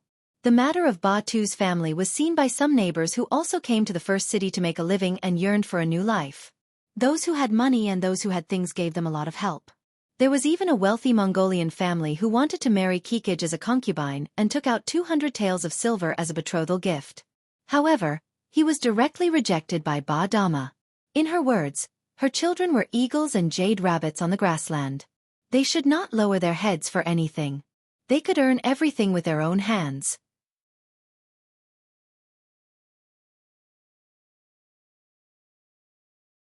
Chapter 753.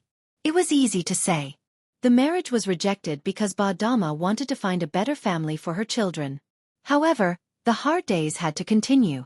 As the only man in the family, Ba Tu went out early every morning to dig coal. It was this move that allowed the family to barely survive in the first city. However, with the arrival of winter, many things in the city had to stop. The work of digging coal was not as easy as before. They wanted to find another way, but how difficult was it to find a job? Ba Tu even tried to work as a waiter in some restaurants. However, because he was tall and strong, it was useless. The reason given was that the waiter in the restaurant was too powerful and would easily scare the customers. Days passed. If this continued, the family would not be able to supply the coal. Even the last warm place would be lost. What's more, they would not be able to afford the rent and would probably be kicked out of the first city, the City of Hope. Suddenly, a recruitment notice was posted outside the city lord's mansion, as well as the recruitment of 200 young and beautiful girls and the textile bureau in the city. Finally, the city recruited soldiers. This made Ba Tu see hope in despair. How could he not be happy? Sister Kikij also heard about the establishment of the textile bureau. She was also very excited. She could support the family with her hands and earn money to treat her mother's illness. This family should be getting better and better. No. Sister, you shouldn't go to the textile bureau. Instead, you should go to the publicity team. Do you still remember that father praised your beautiful dancing more than once? When he heard that his sister was going to the textile bureau to sign up, Ba Tu immediately stopped her. Can I do it? Kikij said with some lack of confidence. You can do it. At this moment, not only Ba Tu, but even her mother Ba Dama, said at the same time. Ba Dama looked at her daughter with the loving and kind eyes of a mother and said, Kikij Ba Tu, you are in a good era. You can do it. You can. Your father's spirit in heaven will bless you. The confident eyes of her mother and brother made Kikij have an idea. She gathered her courage and said, Well, I will give it a try. If it really doesn't work, I will go to the textile bureau to find a job. Kikij didn't have much confidence. Even though she was very beautiful, She didn't dare to have any hope for anything lucky. However, happiness suddenly fell on her head, making her feel as if she hadn't woken up yet. There weren't many people signing up for the publicity office in the city. Perhaps there were too many people like Kikij who didn't have confidence in themselves. This allowed her to gain quite a bit of advantage. With her appearance, she stood out among the line of people waiting to be assessed. Reality proved that her luck wasn't bad. She caught the eye of the head of the propaganda department, Shui Qing. Shui Qing was originally a female official in Crimson Nest City's Inchuan department and was highly valued by the department head, Luan Xiaoyu.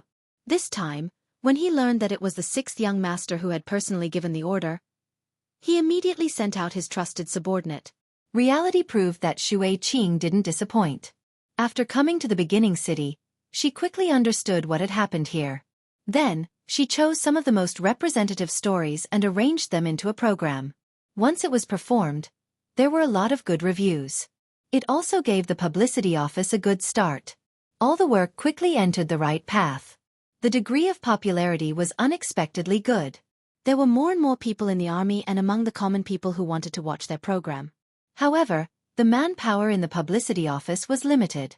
Just when Shui Qing was thinking about whether to ask for support from the headquarters in Crimson Nest City, the sixth young master spoke. He gave them the authority to recruit 200 people to join the publicity office. This was equivalent to solving her problem. In order to complete this task well and not let down the sixth young master, Shui Qing personally acted as the examiner and recruited these 200 people. With Kikij's beautiful appearance and her good dancing foundation that she had learned from her mother since she was young, she was chosen by Shui Qing and became a new member of the publicity office. When she found out that she had been chosen and that she would be able to receive a salary of 10 taels of silver every month, and that if she performed well, there would be even more rewards, Kikij was so happy that she shed tears. She turned around and ran out. She wanted to tell this good news to her mother and brother and share it with the family. Perhaps it was because Kikij was too happy that she ran too fast. When she rushed out of the door, she didn't look at anyone or anything and bumped into a man's embrace. She couldn't help but let out a delicate cry. This wasn't because Kikij was too weak and delicate. It was because his chest was too broad and too sturdy. It was like a wall, making her feel as if a meat bump had grown on her head. "What's wrong with you? Don't you look at the road when you're running?" A reprimanding voice sounded. The one who spoke was one of the strong man's followers. "I'm sorry. I was too anxious. I apologize." Kikij also knew that it was because she was too anxious and reckless that she bumped into someone, even though she might be the one who was injured. But the past few years of experience had made her used to swallowing her anger. As she spoke, in order to show her respect, Kikij took the initiative to raise her head when she said, "I apologize." This allowed her to see the person she bumped into. This person was about 1.9 meters tall and weighed about 200 kilograms. It wasn't an exaggeration to say that he was as tall as a horse. But as soon as she raised her head, Kikij immediately lowered her head, as if she didn't have the courage to look at him. She could only see the rough outline of the other party, but when she raised her head, the other party saw her clearly. So beautiful! This was the only thought in the tall man's heart. Although this woman's looks aren't as good as the other madams, she's much better than the others. Especially with her tear-stained face, it's easy for people to feel pity for her. Beta Persei, who was standing there, couldn't help but think in his heart. The person who came was Beta Persei. Yang Qindong considered that today was the recruitment day of the publicity department and wondered if anyone would come here to cause trouble. After all, there were only girls here, and it wouldn't be good if they were scared. Thus, he sent Beta Persei over to take a look. With this person here, no one would dare to cause trouble here. Unexpectedly, as soon as Beta Persei arrived, Kikij bumped into him. His skin was rough and his flesh was thick, so of course, nothing happened to him. But Kikij actually cried, which made Beta Persei feel a little embarrassed. After apologizing, Kikij didn't hear Beta Persei's response and wanted to leave. Anyway, she had already apologized. The other party was a man, so he wouldn't make things difficult for her. It was said that snatching beauties often happened in other places, but it had never been heard of in the first city, which was ruled by law. This was also the reason why her mother dared to firmly reject the neighbor who wanted to take her as a concubine.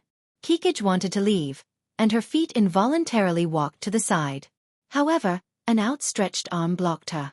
The person who stopped her was none other than Beta Persei. When he saw the other party crying, he thought that he was the one who caused it, so he wanted to apologize. "Ah! What are you doing? If you continue like this, I'm going to shout for help." A big hand blocked her way, scaring Kikij so much that her whole body was about to shrink into a ball. She was already thinking about whether she should return to the publicity department. She remembered that Director Shui Qing seemed to have a good impression of her. I'm fine. I just want to ask why you're crying. Did I cause it? Well, I've been practicing martial arts all year round, so my body is a little too strong. It must have hurt you." Beta Persei faced Kikij and said incoherently. He didn't know how long it had been since he felt this way.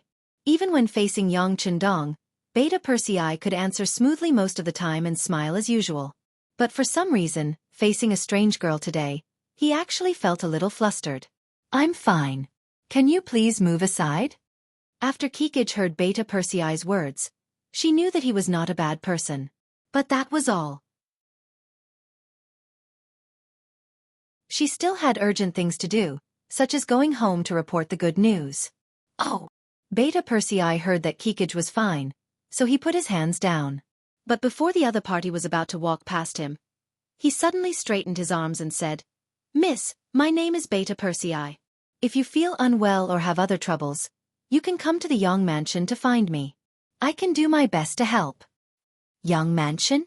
When she heard this name, Kikij finally couldn't help but raise her head again.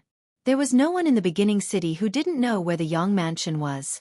It was the place where the great Ming dynasty's Duke of Loyalty and the messenger of Tengri Heaven stayed. Those who could live there gave people a sense of mystery. She didn't expect this man to stay there. Kikij raised her head again, and Beta Persei saw her clearly again. "Beautiful. You're beautiful." This was Beta Persei's second impression. Kikij seemed to feel that Beta Persei's gaze was a little hot, so she lowered her head again. "Thank you for your concern. I'm fine. Can I leave now?" "Oh yes. Beta Persei really had no reason to stop the other party, so he had to take a step back and make enough space for Kikij to trot past him. Kikij had already left, but Beta Persei's gaze was still following her. When the figure could no longer be seen, Captain Dao Zhao's voice sounded beside him. "Brother Beta Persei, she's gone. If you like, I'll send my brothers to follow her and see where she lives." "What's her name?" Forget it." Being teased by his brothers, Beta Persei couldn't help but blush. He then shook his head and strode into the door of the publicity office. Although he didn't send anyone to inquire about Kikij, Beta Persei still paid attention to it because he found that the girl's figure always appeared in his mind from time to time, and he couldn't let it go. Fortunately, he didn't forget what the mission was this time. He quickly entered the publicity office and came to the recruitment site. You're tuning in to the Wisdom Diary YouTube channel. Don't forget to subscribe and join us on this journey to catch the most captivating stories.